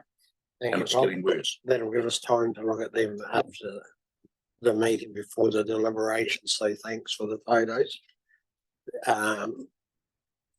Councillor Butler, did you have a quick question? Just a quick one. Thanks, Bob, for your presentation. Just about the cyclists, we're getting the cycleway people, cycle society are asking for a cycleway. Do you think that that is possible around there or not? I know you've just mentioned that. Anything's possible if you throw money at it. Yeah. Anything. Yeah. It's to be real. Things are a bit tough out there for everyone at the moment. Unless you've got some hidden money. Yeah, from an engineering point of view. Yeah, well, they had a meeting with me and I said, well, there's a couple of things we've got to sort out, but they can be solved. But look, it's out of my thing. I would think differently than they do. Currently, I'm quite happy to follow cyclists around the road. Don't worry me, I'm in no hurry at this stage of life. I think the cheapest thing is just lower it and put some signs there until you get through to where you can afford to do it. Yeah, Bob. Do we have any accident data on that stretch? Love your photographs and good after the work 25 years ago on getting the port legalised to see the activity that is occurring there. Do we have any data at all on either injury incidents or accidents along that stretch of Abel Tasman Drive? How to answer that? Right, this is Golden Bay we're talking about. Everything's kept in-house. Have there been accidents? Bloody oath they have. Have they been reported? Don't bring the cop in to do your neighbour, do you? I love it. Probably enough said. Yeah, I ain't changed in 20 years, Bob. All good, thank you. Thank you, and thank Thank you for the chance to speak. Thank you. Moving on to Dawn Ward. Yeah, thank you. I'm a native of Frankfurt, Germany, living in Nelson by choice since 10 years, roughly. Yeah. The majority of silver-haired guys, like always. That's a good representation of the population. Average age went up from 35 to 45 in the last decades and growing. Now, we all struggle with change as we get older, but there's a catch. Things change anyway. Life is change. So if rules don't change, they get out of whack with reality. That's just how life is. When I was driving my first car, I weighed around 700 kg. That's about 40 years ago. My current car, same kind of car, 5-seater, small family car, is around 1.5 tons. Now, here's your reality. Force is mass times acceleration. You can't mess with physics. So, actual fact, the individual driver wields double the force. And of course, power of the engine has gone up also more than doubled in the meantime. So of course we have ABS, we have better brakes, that mitigates the fact a little bit. But as I said in my introduction sentence, we have gotten much older. And there's another fact you can't cheat with, our reaction speed goes down massively. I feel that I'm 58. I'm certainly much slower. It just takes another second until I start to react. Right? So there's a big change in the actual physics of traffic. At the same time, traffic has gone up horrendously, right? By a factor of 5. I talked to people who lived in Nelson when they were young, my age. So obviously they cycle to work, they cycle to school. Oh, I'm thinking about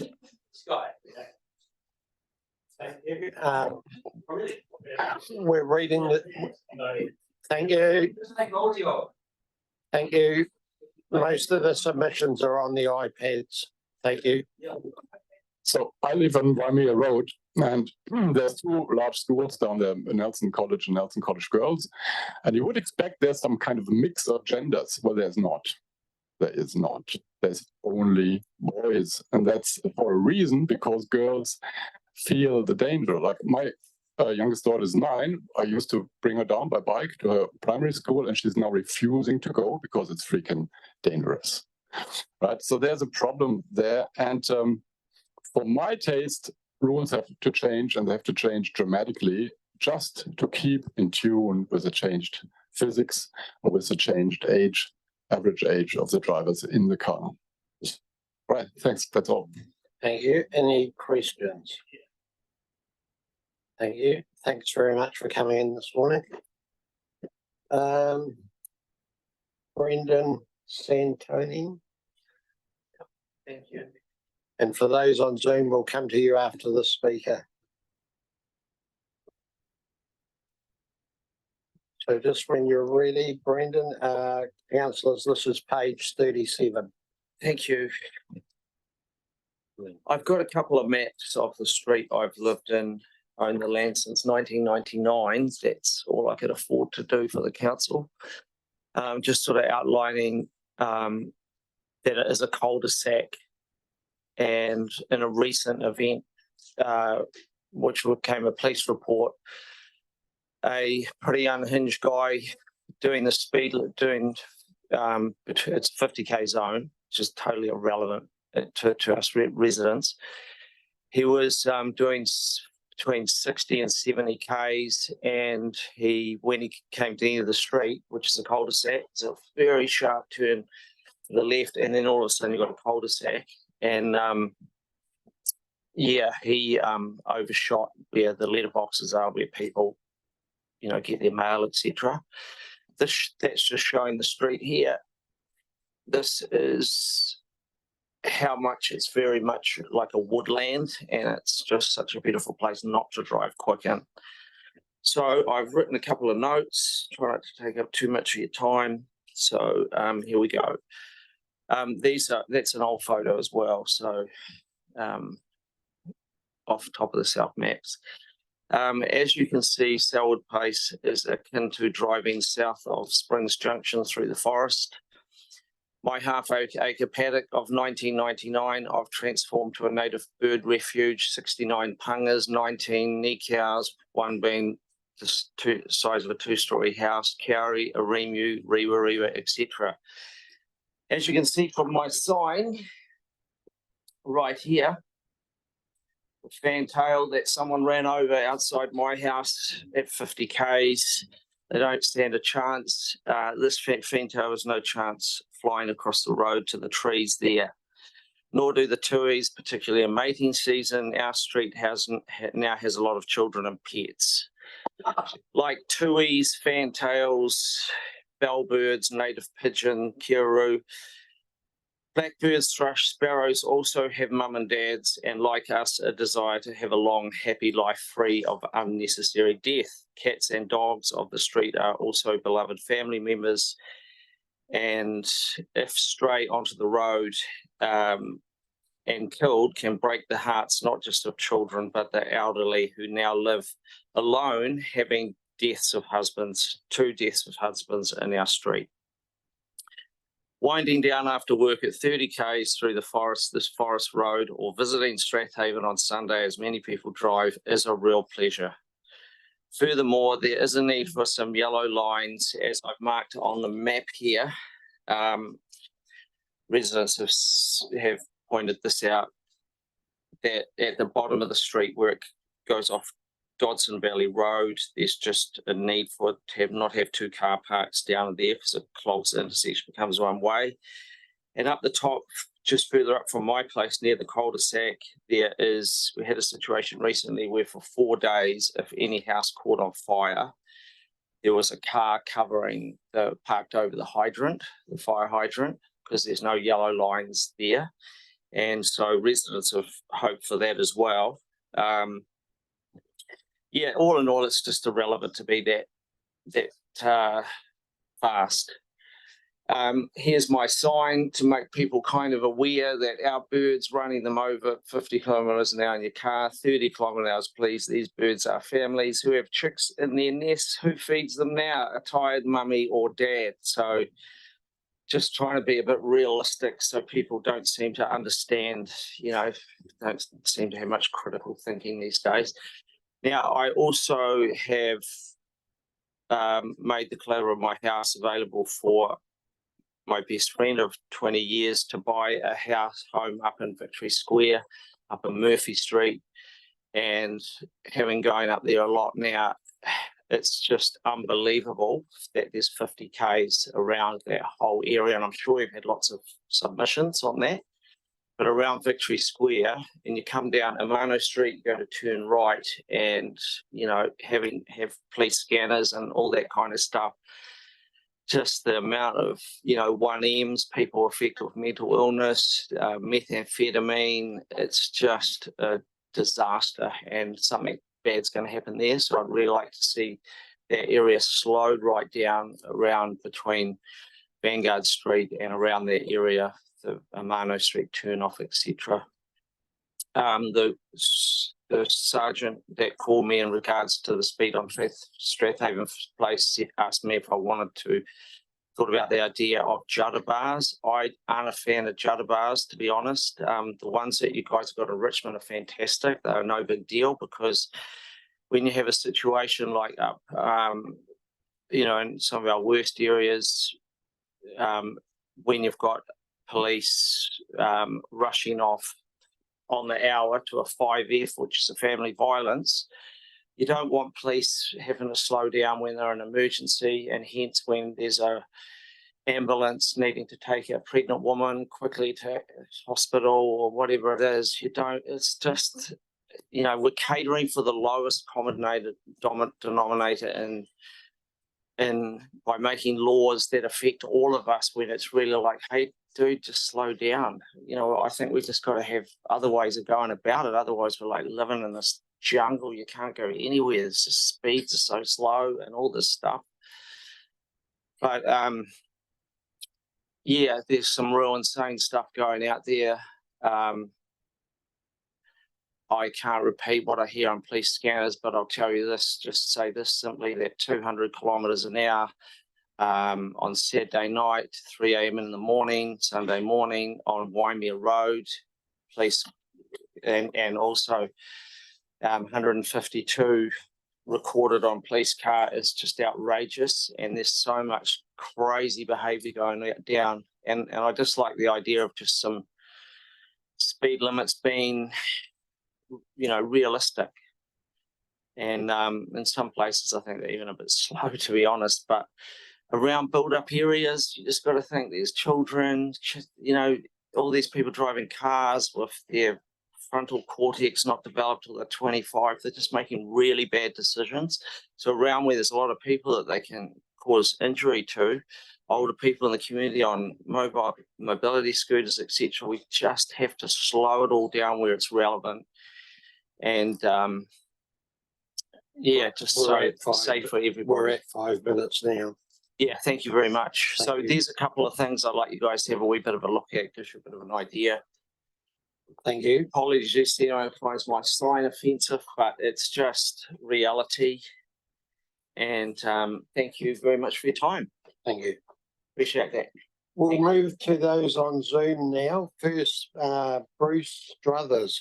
Bruce, can you hear us and able to speak now? Yes. And it's paid 52 councillors. So Okay, I'm sure you have access to my we my submission. Could you turn your camera on, please, Bruce? And I was hoping to show you video that appears to be stopped.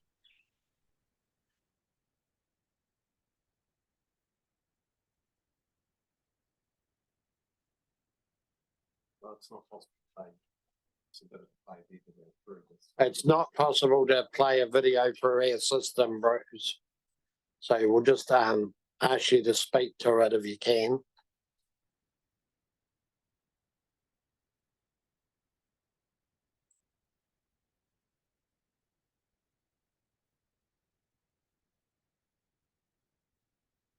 Bruce, we can't hear anything now. I think you're on mute.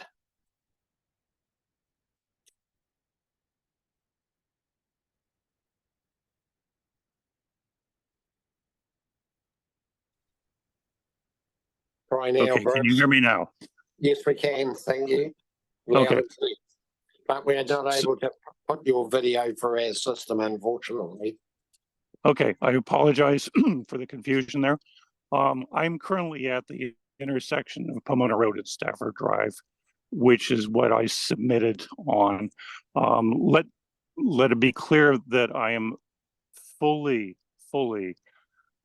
in support of limited speed around Mapua School, which is where Stafford Drive starts. However, Stafford Drive's current limit is 60 kph, and that seems to be quite serviceable. It is a wide road.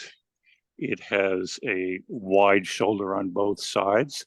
There is almost no housing on the west side.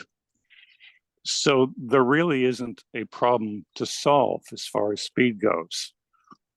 By contrast, Pomona Road, where I'm standing at the intersection of, is an extremely windy road.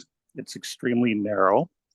It has drainage ditches and sharp drop-offs and a continuous series of switchbacks, and it is at 50 kph for about 4 kilometers. Then it goes up to 80 when it becomes more rural. So the lack of consistency in how speed limits are being applied is most telling at this location. And I'd like you to see if there's really a problem to solve on Stafford Drive. I have sent Tara a link to photos I just took about half an hour ago.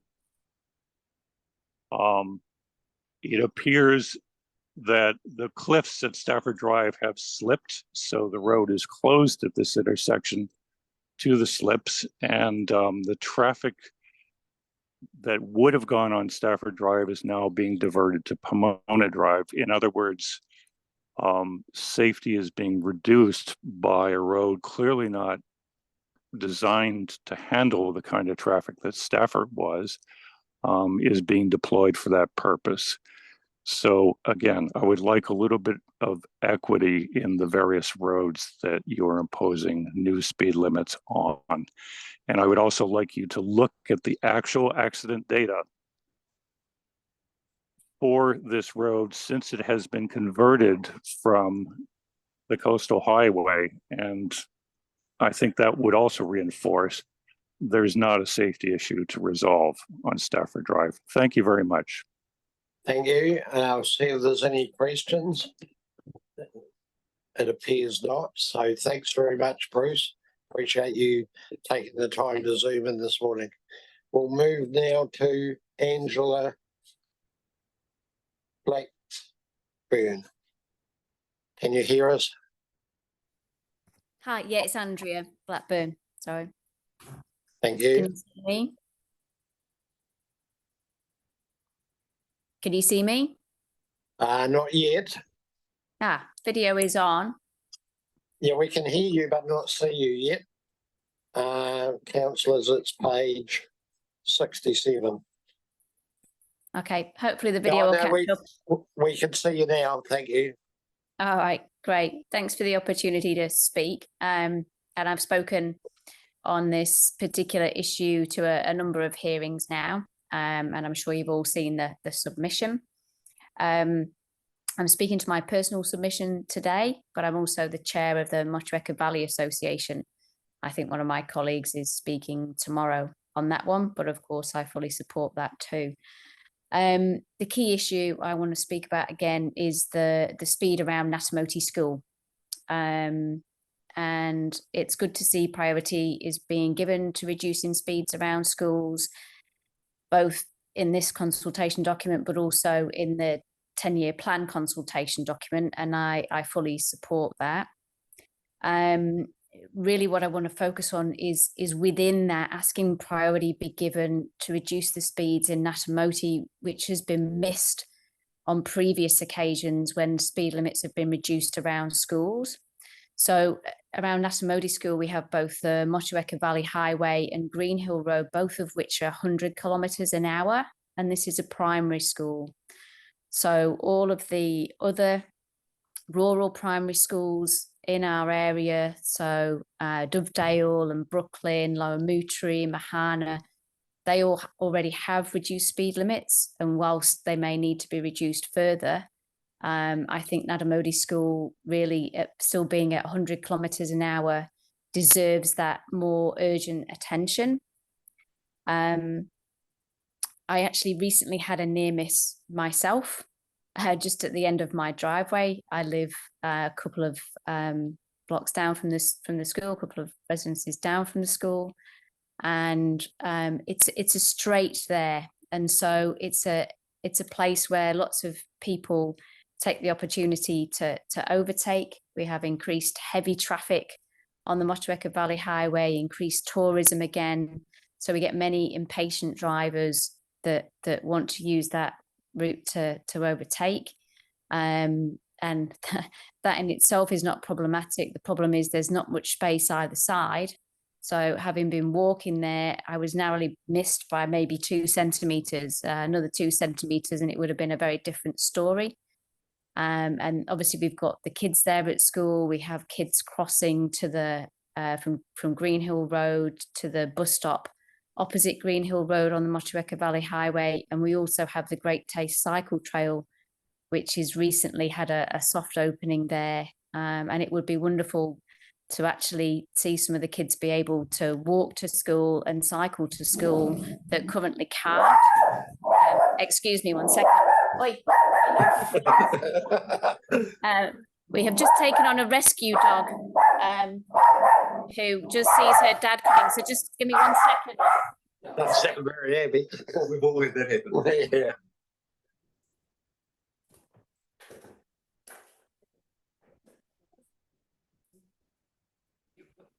Apologies for that.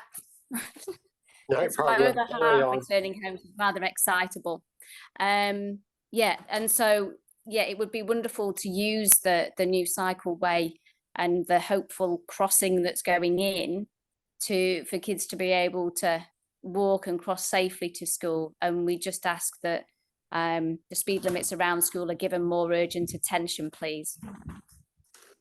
Wonderful, thank you. Was that the first or second bill? All right. Any questions for Angela? No, got the message loud and clear. Thank you very much. Thanks for your time. Wonderful, thank you. Thanks. Thanks, and now we'll move to Matt Gould, I think it is. Matt, are you on Zoom? Sure am. Nice to see you all. Thanks for the opportunity to speak. Can you hear me okay? Yes, we can, loud and clear. Great. I can't share my screen. I do have a presentation. It's not letting me, but there you go. So just, I'm a resident of Supplejack Valley Road. The request is a relatively simple one. In your current plan, you're reducing the speed limit around the school directly, and there were a number of options. I'd encourage that. Oh, sorry, can you hear me all right? Yeah, no, sorry. I'll just carry on. My apologies. Thank you. So there's a section of Supplejack Valley Road that goes from the school. The main entrance of the school is on Supplejack Valley Road, and it descends down quite a steep hill to a single lane bridge. That hill and strip of less than 600 meters currently goes from a 50 zone to a 100 zone. And the main school fields access that road. There are families up and down it and no pavement.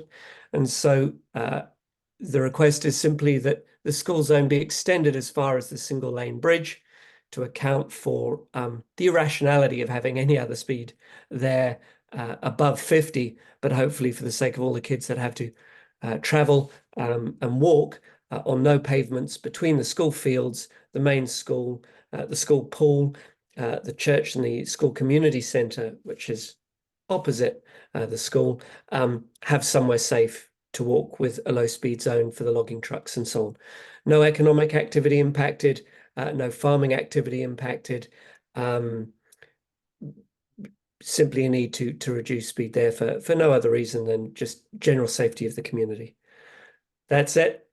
I'm sure you're winding up for lunch. Short and snappy keeps them happy. There's a slide deck there if you'd like to have a look at it, that gives the pictures that relate to that request. Thank you. Wonderful. Thank you. Do we have any questions? Councillor Dowler has a question, Matt.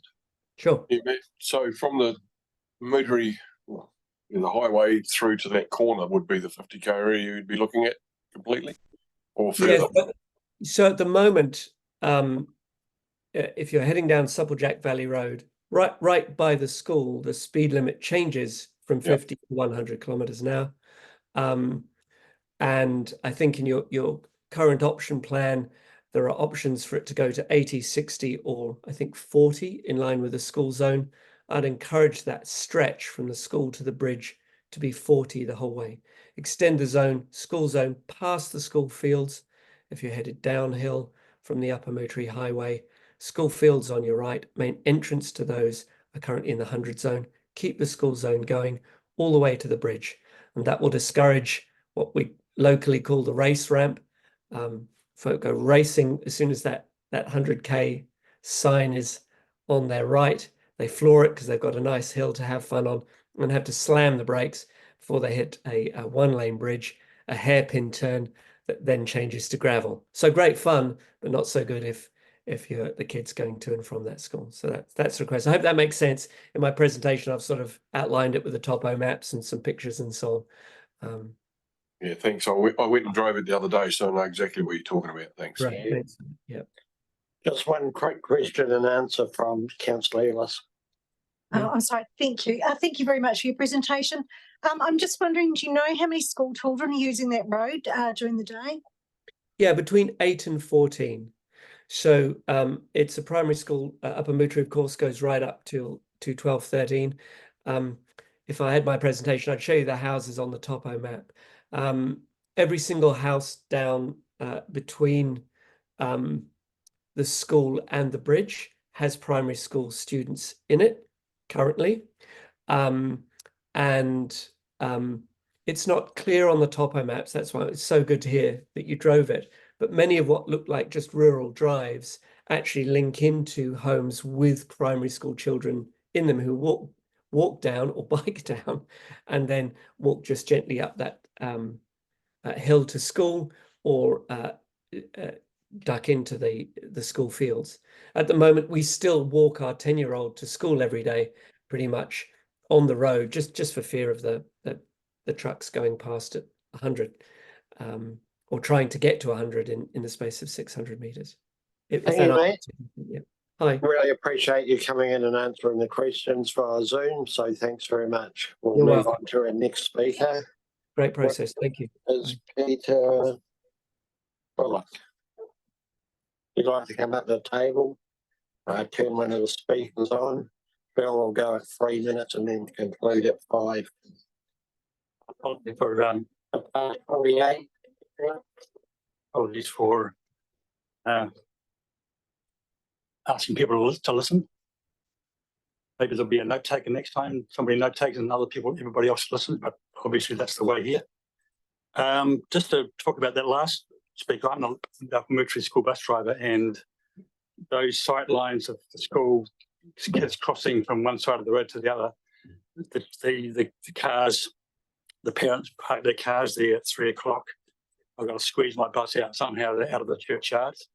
That's definitely a danger zone, 100%, down to 40 or 30 that stretch. I've got I think 10 copies of it that I need to give somebody. I haven't got my name on it, haven't signed it, so I deal with that later, or do you want to do that? No, Sorry, I didn't put my name on it. We can make a note of that. Thanks very much. I think sort of an overview is really to do with the New Zealand driving culture. New Zealand driving culture is one where people get up at a certain time to get to work, and they, not all of them, but some of them tend to be late and want to drive fast down road. So that's nothing really for the TTC to look into, but I think it would be advisable for them to work with the central government on educational initiatives. And I'll read from what I've written to you guys. Happy to be here today, take this opportunity to talk.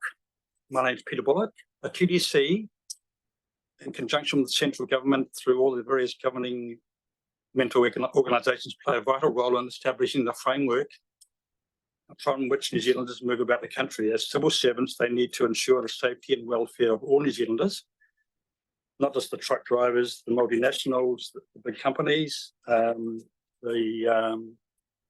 Fonterra trucks, the tourists, but also walkers, cyclists and so on that are out on New Zealand roads. Although their key role is to legislate in order to build and maintain roading infrastructure, and in fact that's probably all they do here at the TDC, is they just make legislation, and the rest is just up to the driving culture of New Zealand to take into their own hands. So the TDC can't really do much except for maybe lowering the speed limit, and the police and the central government might do the rest. It's also their responsibility to ensure vehicles are safe to drive, suitable for the roads, and that speeds are appropriate for any given road. Roads in New Zealand 50 years ago were okay, but now they're just shot. Rural roads in TD and the Tasman district are substandard, poor, narrow, windy, gravelly, huge numbers of far more traffic on the roads, and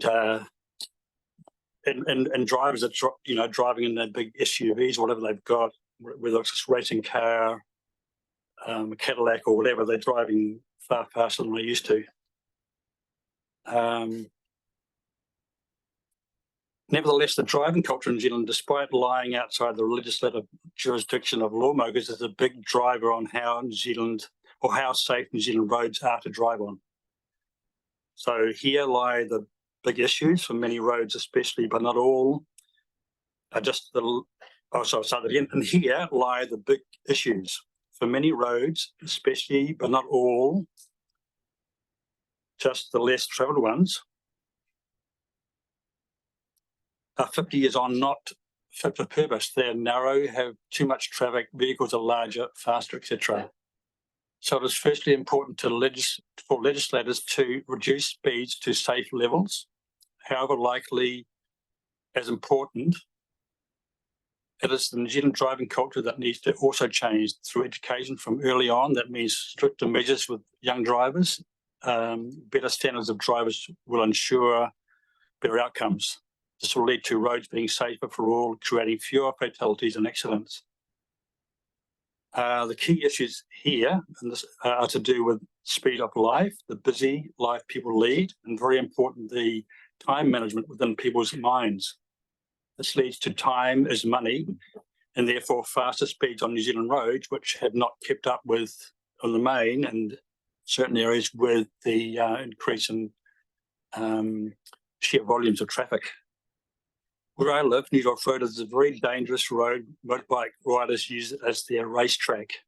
And I've been there for 22 years. It's become, in the last 4 or 5 years, before that, it's always been a road where bike riders race down. I've eventually decided to take this issue up with the New Zealand Police. I've got to go into the New Zealand police station in Nelson, physically go in there and talk to somebody to find out who I need to talk to, somebody to make a change with looking at getting somebody up on that road to see who's speeding or who's not speeding. But it's a racetrack for bikers. Tasman District also,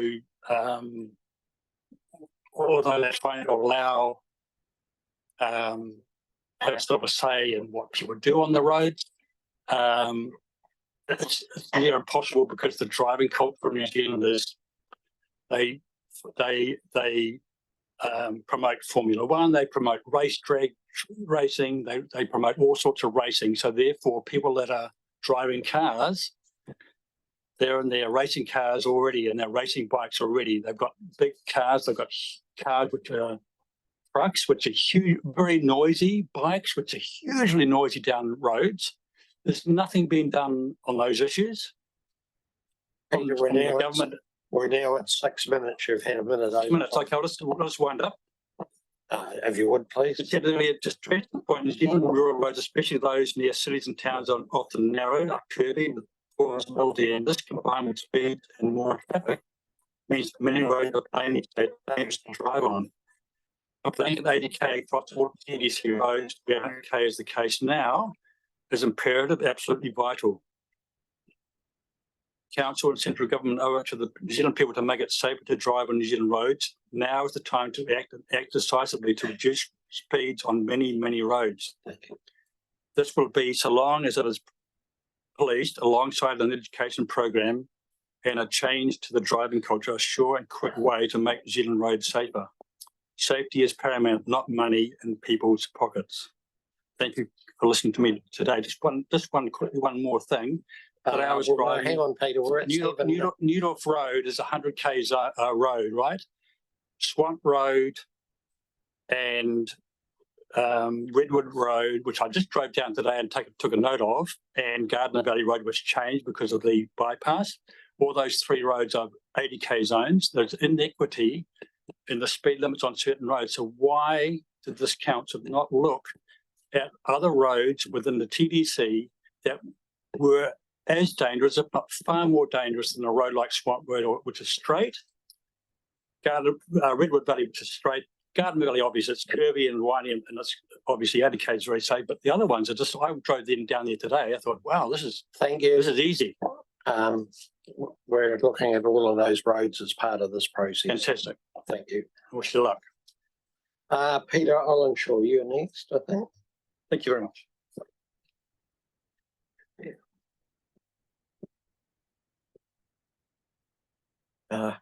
Thank you, Peter. 3 and 5 minutes.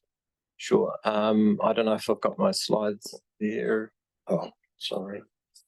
Hang on a moment, Peter, I'll just find the number for councillors. Page 73. Now, when you're ready, my apologies.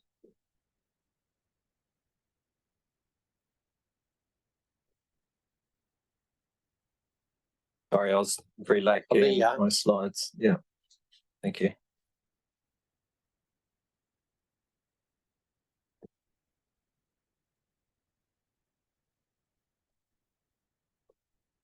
Yeah. So look, we're now very familiar with this. It's obvious that lower speeds result in lower trauma when a motor vehicle hits a person or walking or biking. But what's not obvious is the massive difference in trauma from less than halving of the speed. Death becomes most likely at 50k, but only 10% chance at 30. One of the reasons for this is not so well known.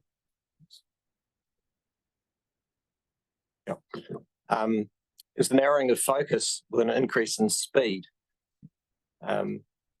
Speed reductions work. Here are some Auckland examples which you can't read, but 47% reduction of deaths in 18 months in urban areas and 71% reduction in rural roads. The AA presented at the RTC on how the Ruby Bay bypass resulted in fewer deaths, but without reference to the costs. The new draft GPS is very clear on value for money. The benefit to cost ratios of simply reducing speed are huge. Minimal capital costs at large benefit. The Nelson to Blenheim speed limit changes resulted in extra travel time measured in minutes, but resulted in significantly fewer deaths and serious injuries.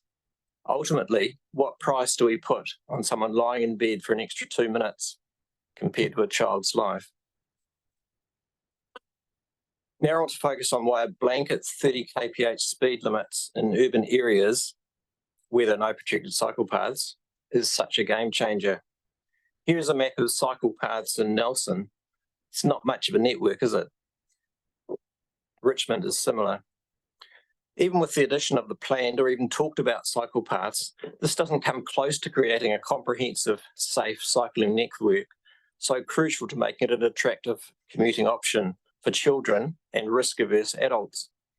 Having just a few disconnected cycle paths and complaining that no one is using them is like having a half-completed house and complaining that no one's living in it. Building a complete cycle network is not cheap, but this is the beauty of the 30 kph speed limits. You get an instant safe cycling network at very low cost.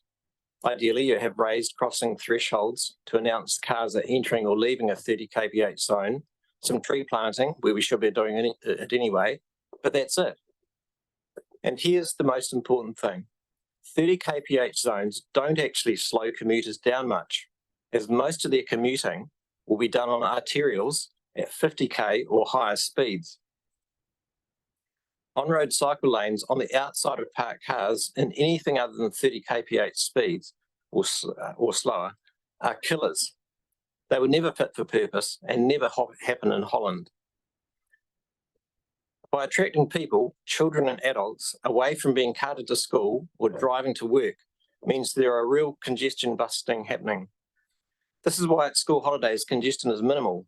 Parents are not congesting the roads doing school drop-offs and pickups. It's the road congestion that's really slowing up trade vehicles and those who have to car commute at peak times. Having slower speeds in the side roads is a small price to pay for shorter journey times due to the absence of congestion.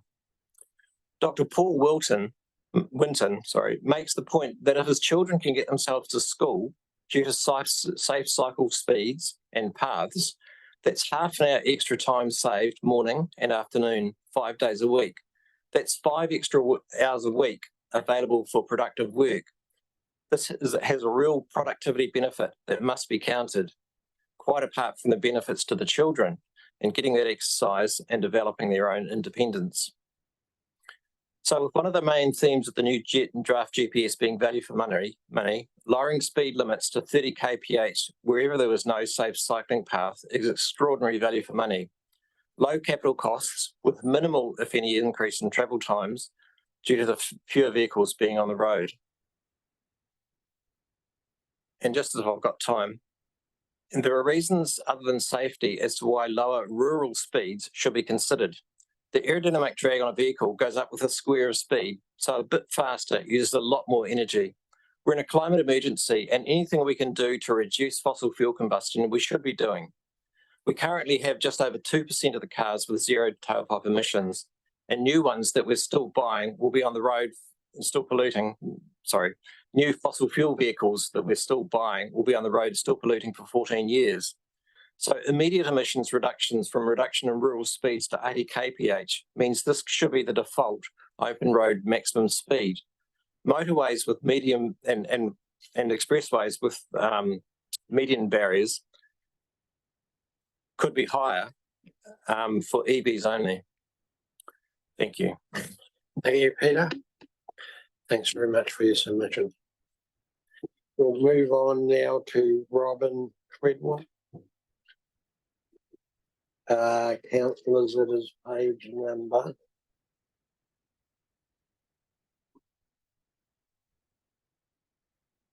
23. Good afternoon, Robin. Thanks for coming in. Just when you're ready, Kelsey will ring the bell at 3, and then if you can wrap up at 5. Thank you. Your Mayor and councillors, and thank you for the opportunity to speak. I'm here wearing 2 hats. One is a retired doctor, the second is an environmentalist. So addressing safety aspects, which was just ably laid out for you with the chart. The rural road that I'm talking about, the Rewaka Sandy Bay Road, which runs, not surprisingly, from Rewaka to Maraho, has multiple 25k and 35k corners at skirted drives. It's used a lot by tourists with big camper vans, shuttle buses bringing tourists to Diego Tasman Park, as well as cyclists, pedestrians, horses, etc. There are also double trailer trucks that go from the Moss Road intersection where there's a quarry, just to add to the confusion. Speaking specifically about the part of the road that runs around the estuary, and speaking as a cyclist there, that part of the road is not actually wide enough for 2 larger vehicles to pass. There's no footpath, there's no virgin part of it, let alone a cycle path. You have the option of hitting the hill or falling into the ditch over there, or over onto the rocks on the side of the estuary. Neither of them particularly appealing. There are a couple of short straight stretches where it could be appropriate to have an 80k speed limit. However, I would like to advocate for the rights of those of us who aren't protected necessarily by steel cages. And as Peter has also laid out, it really makes very little time, or adds very little time to the, to get there. In my view, it's just nonsensical to have an 80k limit as there is currently from Rewaka all the way through where it drops to 30k at the beginning of the Maraho village. In addition, the lower speed would actually enable people to enjoy the view, which I suspect is quite a distraction at times as well. From an environmental point of view, we need to reduce greenhouse gases by 10% year on year, and reducing the speed will help us achieve this. Speeding up, of course, increases fuel use. Slowing down causes increased pollution from the heavy metals that come from both tyres and brake pads that are then washed into the estuary with its sensitive species. NIWA has done research on this and it is a problem. In addition, the increased fuel use leads to increased discharge in particular, particularly from the, people using campervans. And those of us who are walking or cycling around there, of course, inhale these, which damage both hearts and lungs. So for these reasons, I ask the council to put a 60 km/h speed limit from the bottom of the hill through Marabu Village. Thank you. Quick question from Mayor Smith. Yeah, thanks, Robin. I was just trying to get the, and got some sympathy for 80 being inappropriate on that road and know it. I'm just trying to get a clear sense of where do you see the switch point? You come over the hill off the Sandy Bay Road and you come down into where I think it connects, just got on my Google Maps, with Roth and Kaiterere. When's the switch over point that you think it should go from 60 to 30, Robin? Over south. Reduction from 80 to 60 Yes. over the hill. Yes. I think. Is the current, there's 30 at the moment in the Maori Hau village. You're quite happy where that transfer occurs now? No, okay. My preference would be to Yeah. bring that back, just after that intersection. The intersection with the road from Kaiterere. Yep, just trying to get clarity about where you think the speed limit would logically change. Thank you. Yeah, there's some marshes of that there, isn't there? Yeah. So thank you very much, Robin. Belinda. Crisp and councillors, it is on page. Oh, no, I can't see it. 69. Thank you. So welcome, and I think you're probably the last speaker before lunch, which is always an interesting position to be in, isn't it? So just when you're ready, Councillor will ring the bell at 3 and 5 minutes. Thank you. Tēnā koutou katoa. Thank you for your time today, and thank you for all the hard work that's been done on the draft plan to date. I know it's been a lot of work, so thank you. I'm here to represent the Nelson Tasman Cycle Trails Trust, who manages and develops the Great Taste Trail on behalf of the Tasman District Council. A recent study by Angus and Associates on the economic and wellbeing benefits of the Great Taste Trail found that the trail generates over $34 million for the region, and 89% of those users are local. Those users are predominantly locals commuting, students getting to school, and activities in the region, and those recreating and enjoying the Nelson Tasman region. Given this use, the Trust urges that anywhere the Great Taste Trail is either beside the road or on the road, that the lowest speed limit proposed in the speed management review be adopted. This is even more important when there are schools such as Ngāti Moti and Lower Moutere School, or areas where residents cross a road from the Great Taste Trail to their residence, such as areas like Berryfields down Lower Queen Street, where the residents cross at Headingley Lane. Specifically, the Trust supports the Ngāti Moti community in their calls for a speed reduction past Ngāti Moti School, which is currently 100 kilometres.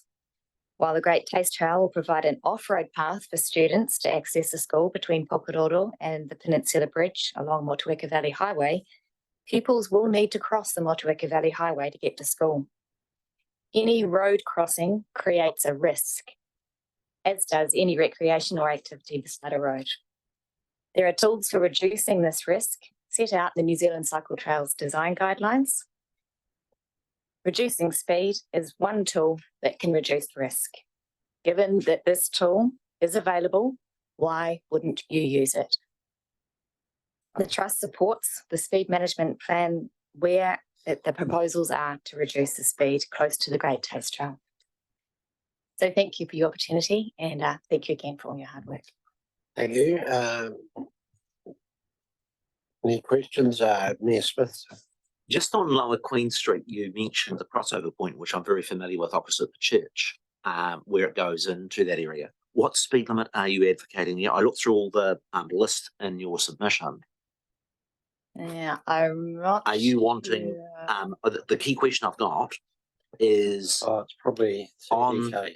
You know where if you come up Headingley Lane. Yes. You can cross over into the Berryfield subdivision. Yes. What is the speed limit you're advocating for that section of Lower Queen Street? Ideally, that whole section should be 30 in my mind. Yeah. And then it's it mostly is 30 because there's often traffic jams anyway. But I have seen and a number of times like little ducklings crossing the road at that intersection where he had a group of about 15 people in their fluoro vests crossing the road on their bikes. One goes, two go, three go, five go, then a car comes, they stop, some are on one side of the road, some on the other. So that intersection in particular for Great Taste Trail users is quite stressful. Councillor Neil Stevens. Yeah, thanks for the submission and particularly the detailed street by street.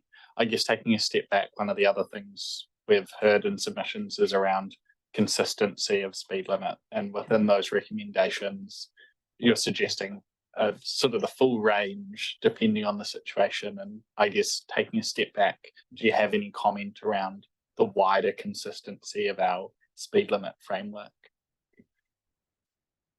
I mean, my only comment is wherever the Great Taste Trail is beside the road or that crosses the road, just the lowest proposal is preferred.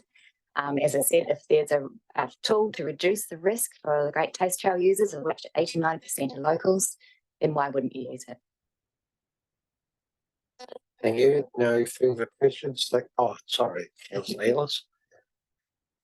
Thank you, Chair. I'm just interested, and you've got the 30k key access route for around the Berrylands subdivision from Headingley Centre.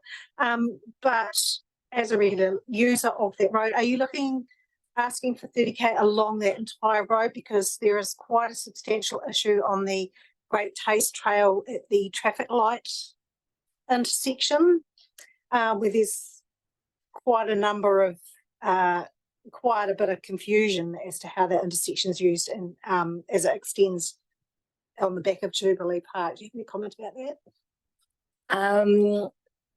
The intersection at Lower Queen Street and Queen Street is a disaster for the Great Taste Trail. Again, it's like little ducklings going across there sometimes. Lands to the slaughter, perhaps you could say, for some cyclists. But that's a bigger picture. That's not just speed management. I think that's a bigger issue about traffic management in that particular area. Thank you. Any further questions? Appears not. So thank you, Belinda. Thanks for coming in. Enjoy your lunch. Thank you. Kelsey, which brings us to the question, is lunch provided today or elected members buying their own lunch? Oh, it is provided. Thank you. Walking in, that looks really good. Oh, thanks. Looks better than what we get at Civic House.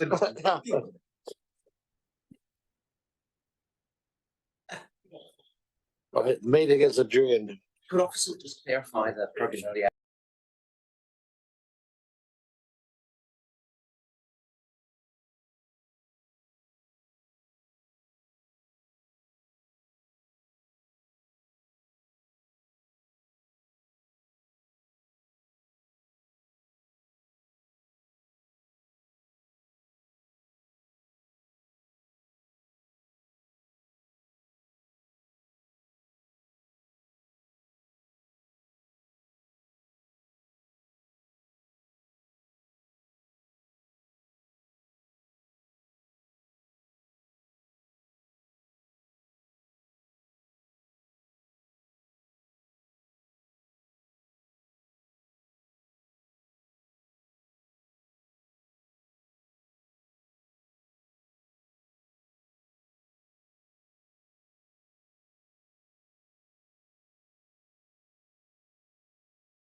Afternoon, everyone. We'll reconvene the meeting.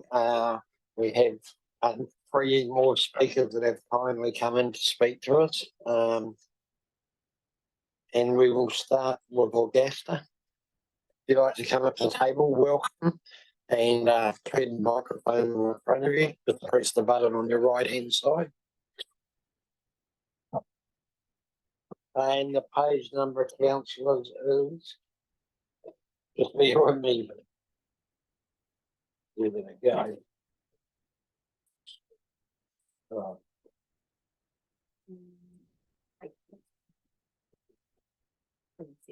Oh, you do it. You ready? Bicycle Nelson Bays, are you? Bicycle Nelson Bays, Yeah, okay. Augusta. That's why I can't see. Born in August. 27. Sorry, Page 27. This was the one that would have been presented by Bevan Woodward. yeah, he's off on a cycling Why trip. Bevan didn't come. He's usually pretty Taking passionate advantage about of the these weather. things.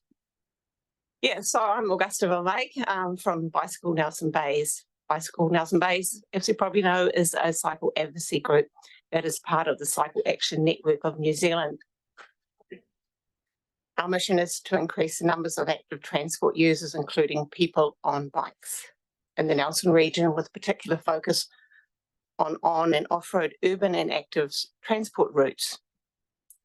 We aim to do this by campaigning for and being actively involved in the design of safer road conditions and infrastructure. So firstly, can I just take the opportunity to congratulate both councils on progress today, because I cycled here from my home in Uffie without actually having to go on the road, and what an absolute pleasure it was. A couple of dodgy places here and there, but generally the old 80-20 rule prevails, and that at least 80% of my ride was, I didn't have to deal with any traffic at all. So yay, thank you so much. Going back to Bicycle Nelson Bays, we've been campaigning for a reduction in speed limits on shared roads for a number of years now, including our submission to the Nelson City Centre and Home Zone Speed Limit Review in August 2020. And we more recently presented to this Regional Transport Committee in December last year.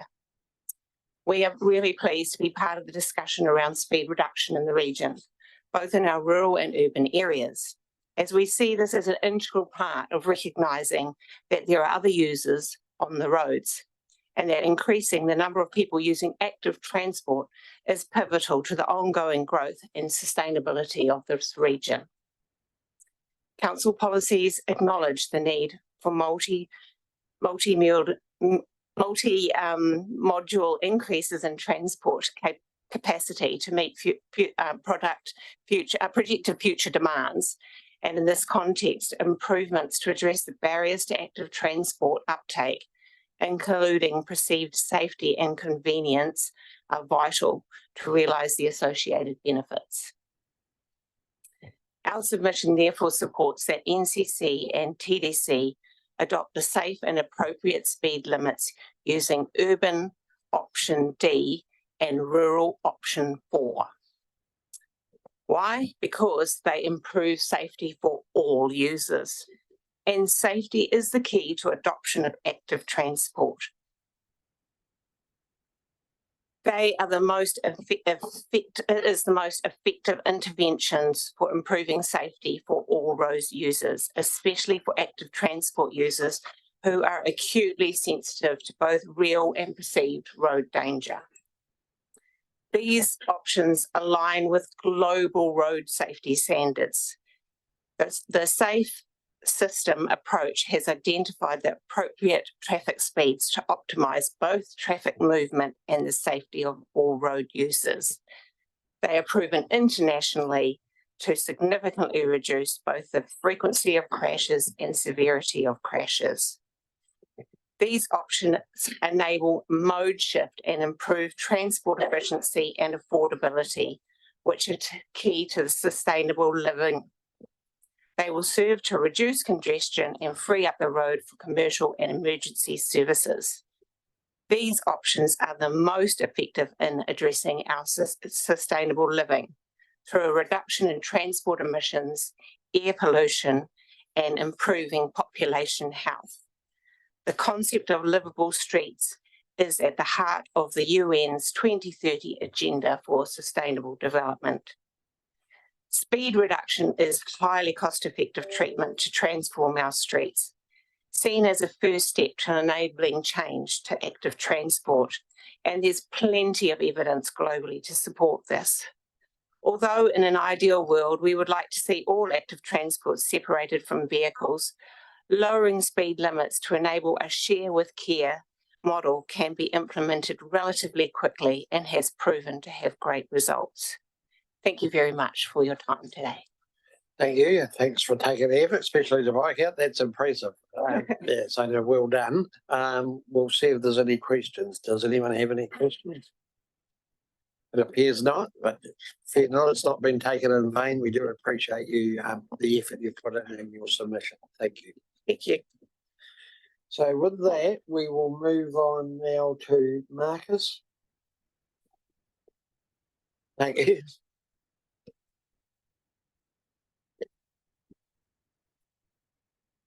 Page number is 58.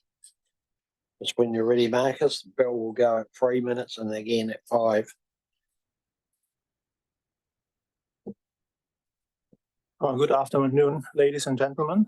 My name is Marcus Landvogt, and I'm a resident of Bronte Road East, and I want only to talk about the speed limit for this street.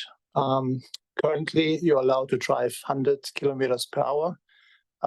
Your suggestion, or the suggestion in the speed management plan, is reducing it to 60 kilometers per hour. I never dared to drive 100, and I would not dare to drive 60.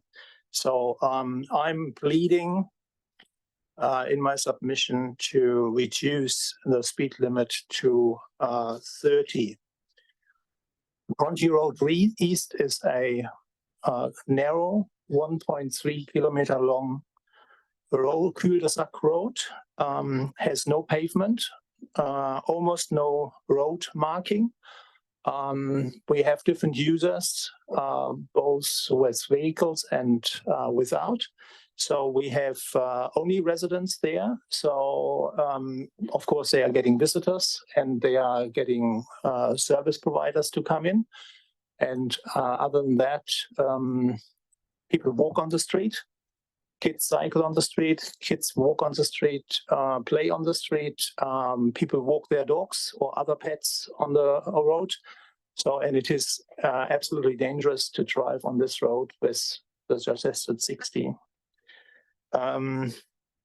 I just give you another example. I live at the end of Bronte Road East, so I have to travel the whole road when I leave the road. I had the chance to live on Hoddy Road, which is the next peninsula, and there the speed limit was reduced to 40, and I lived actually there when the speed limit was reduced to 40. I'm not sure why it happened, because you are just doing the speed management plan. But I think that even there, 40 is much too fast if you really want to drive. I'm actually inviting you to an experiment. Take a friend, go to Hoddy Road, each with a car, and ask your friend to go to the end and then drive back with 40, and you drive the other direction with 40 and see what happens. You will be horrified. Yeah, it's just too narrow. It's too windy.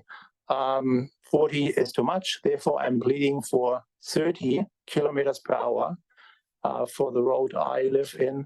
And I went through all the submissions you have in your report. It seems to be it's between 30 and 50. And if you build the average, I think you are quite close, but still I'm pleading for 30. That's all what I want to say. Thank you. Thank you. We do have a question from Mayor Smith. Your road in Bronte Road East is mainly used by residents. It's not a through road at all. No, it's not a through road. Yeah, I'm just guessing, know the road roughly, and have stayed out the lodge at the end there.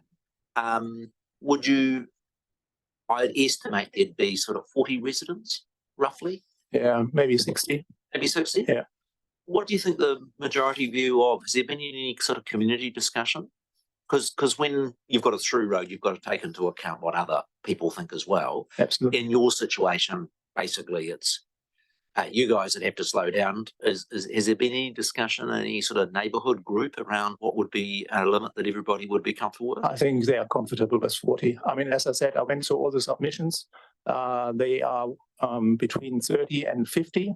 And of course, if, as you suggested, 60 is the upper or the lower bound, then they will be happy with 60. But actually, they like to be between 30 and 50. So, I mean, you have 40 road with 40, and I think it is a good compromise. Thank you. Thank you. Thank you. We'll move on to our next speaker, which is Bruce Farley.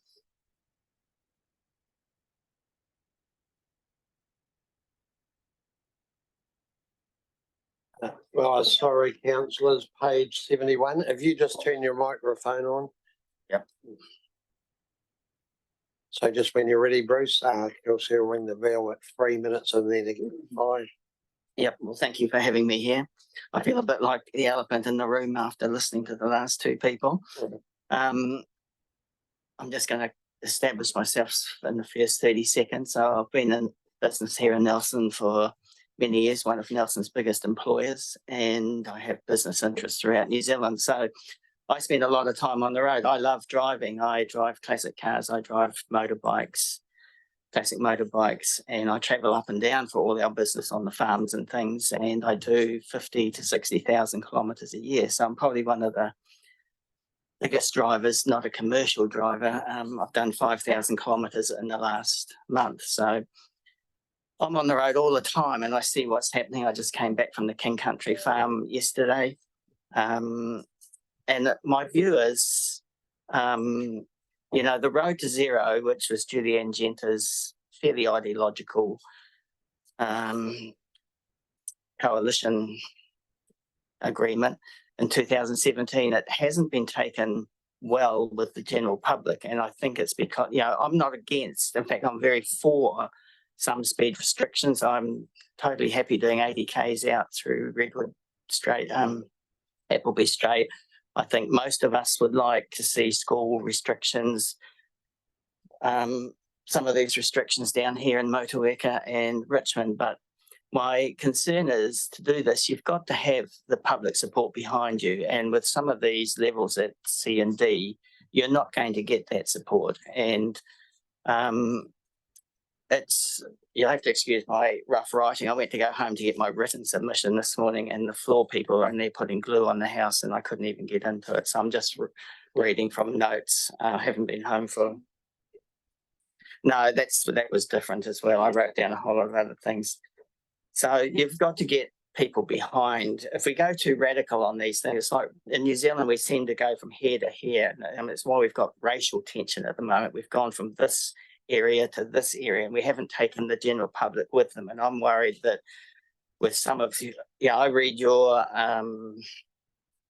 the plan and to me, it almost looks like the decision's been made. It looks very biased to me. And the consultation process worries me a little bit because I looked up through all the other NZTA consultation processes and they don't look good, you know. And I could give you a page of examples. I just quickly did the one for Napier Taupo where 87% of the people were against the lowering of the speed limit there, including the Road Transport Forum, the Road Transport Group, the AA, the Hastings District Council, the Napier District Council, even the local school only wanted a restriction and the local Te Puhui community only wanted the restriction.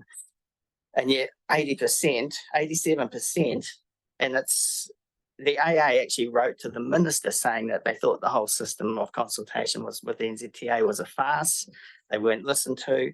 The local councils were going to take them to court.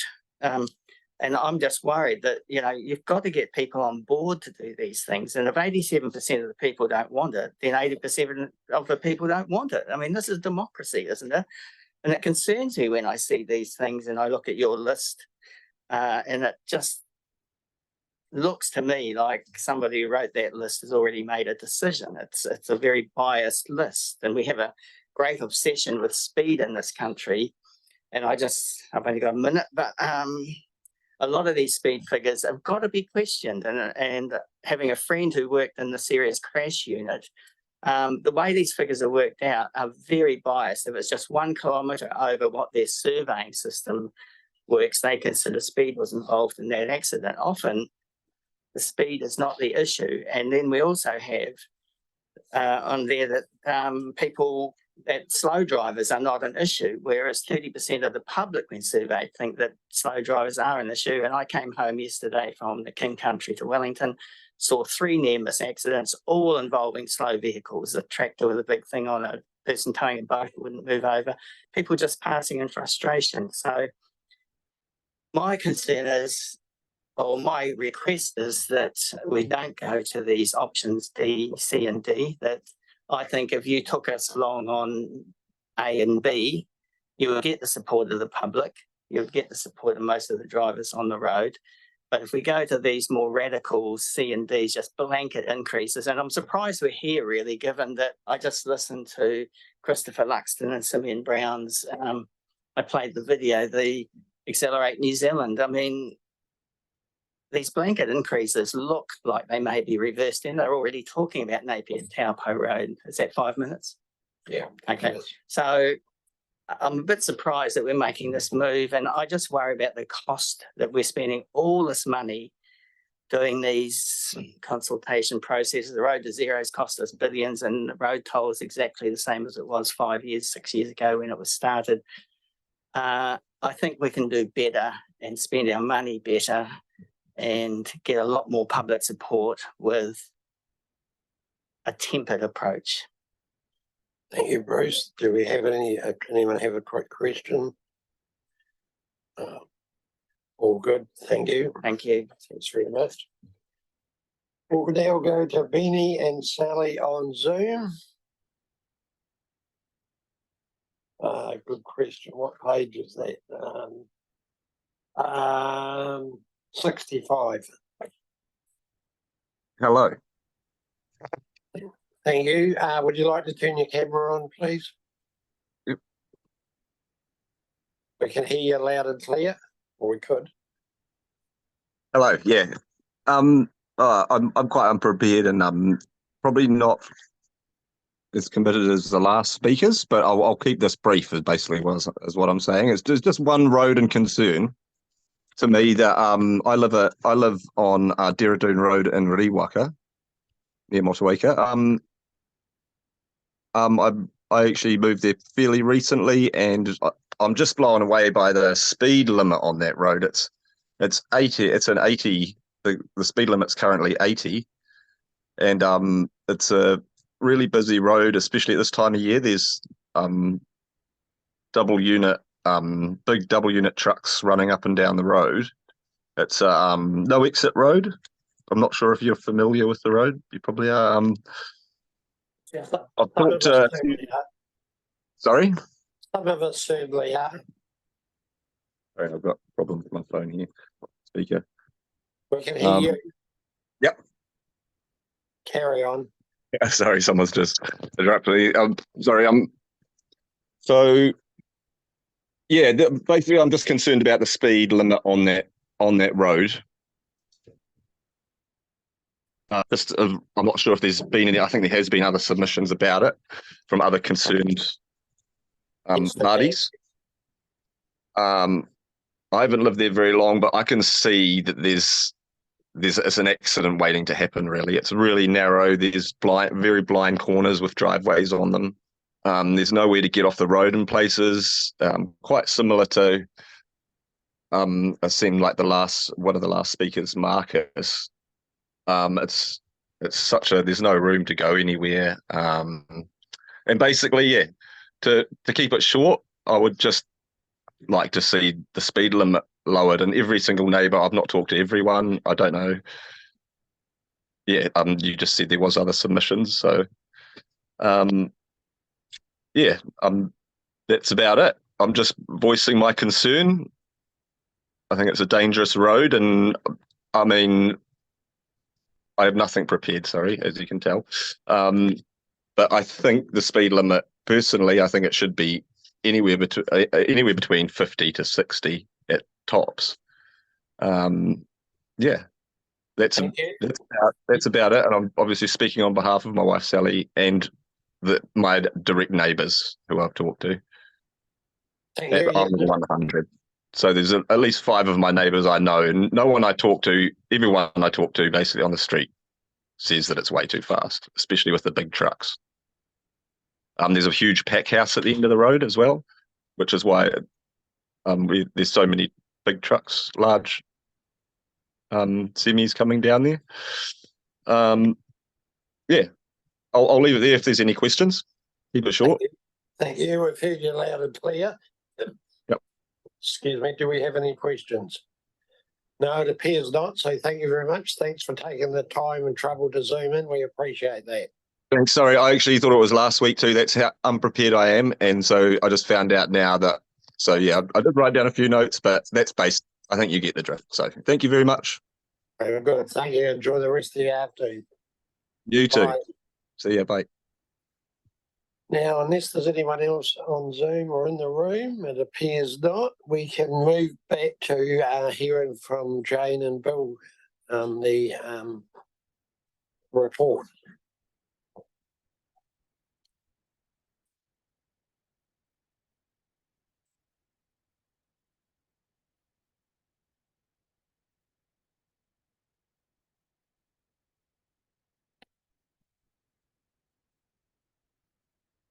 Which is on page.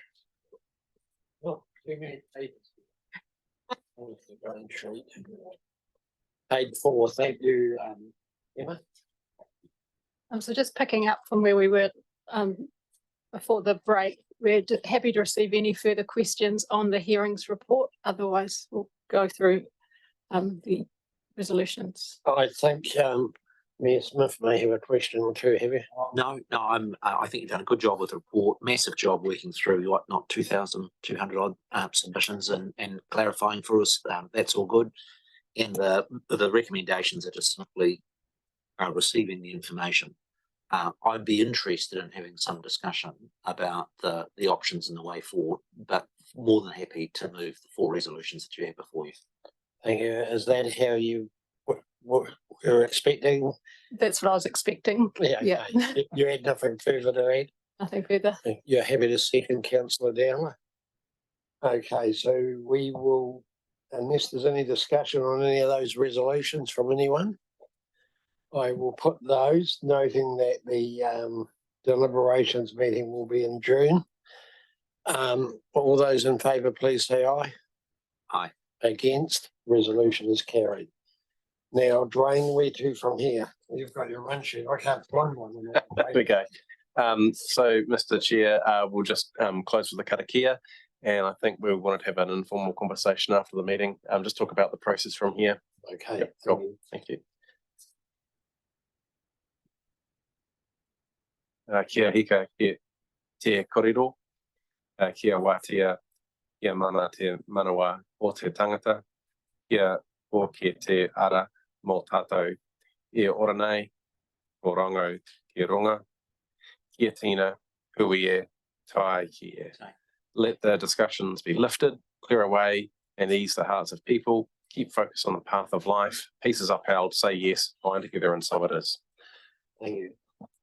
Well, yeah, if the RTC members could hang about, we'll have a chat about the process and so on and so forth.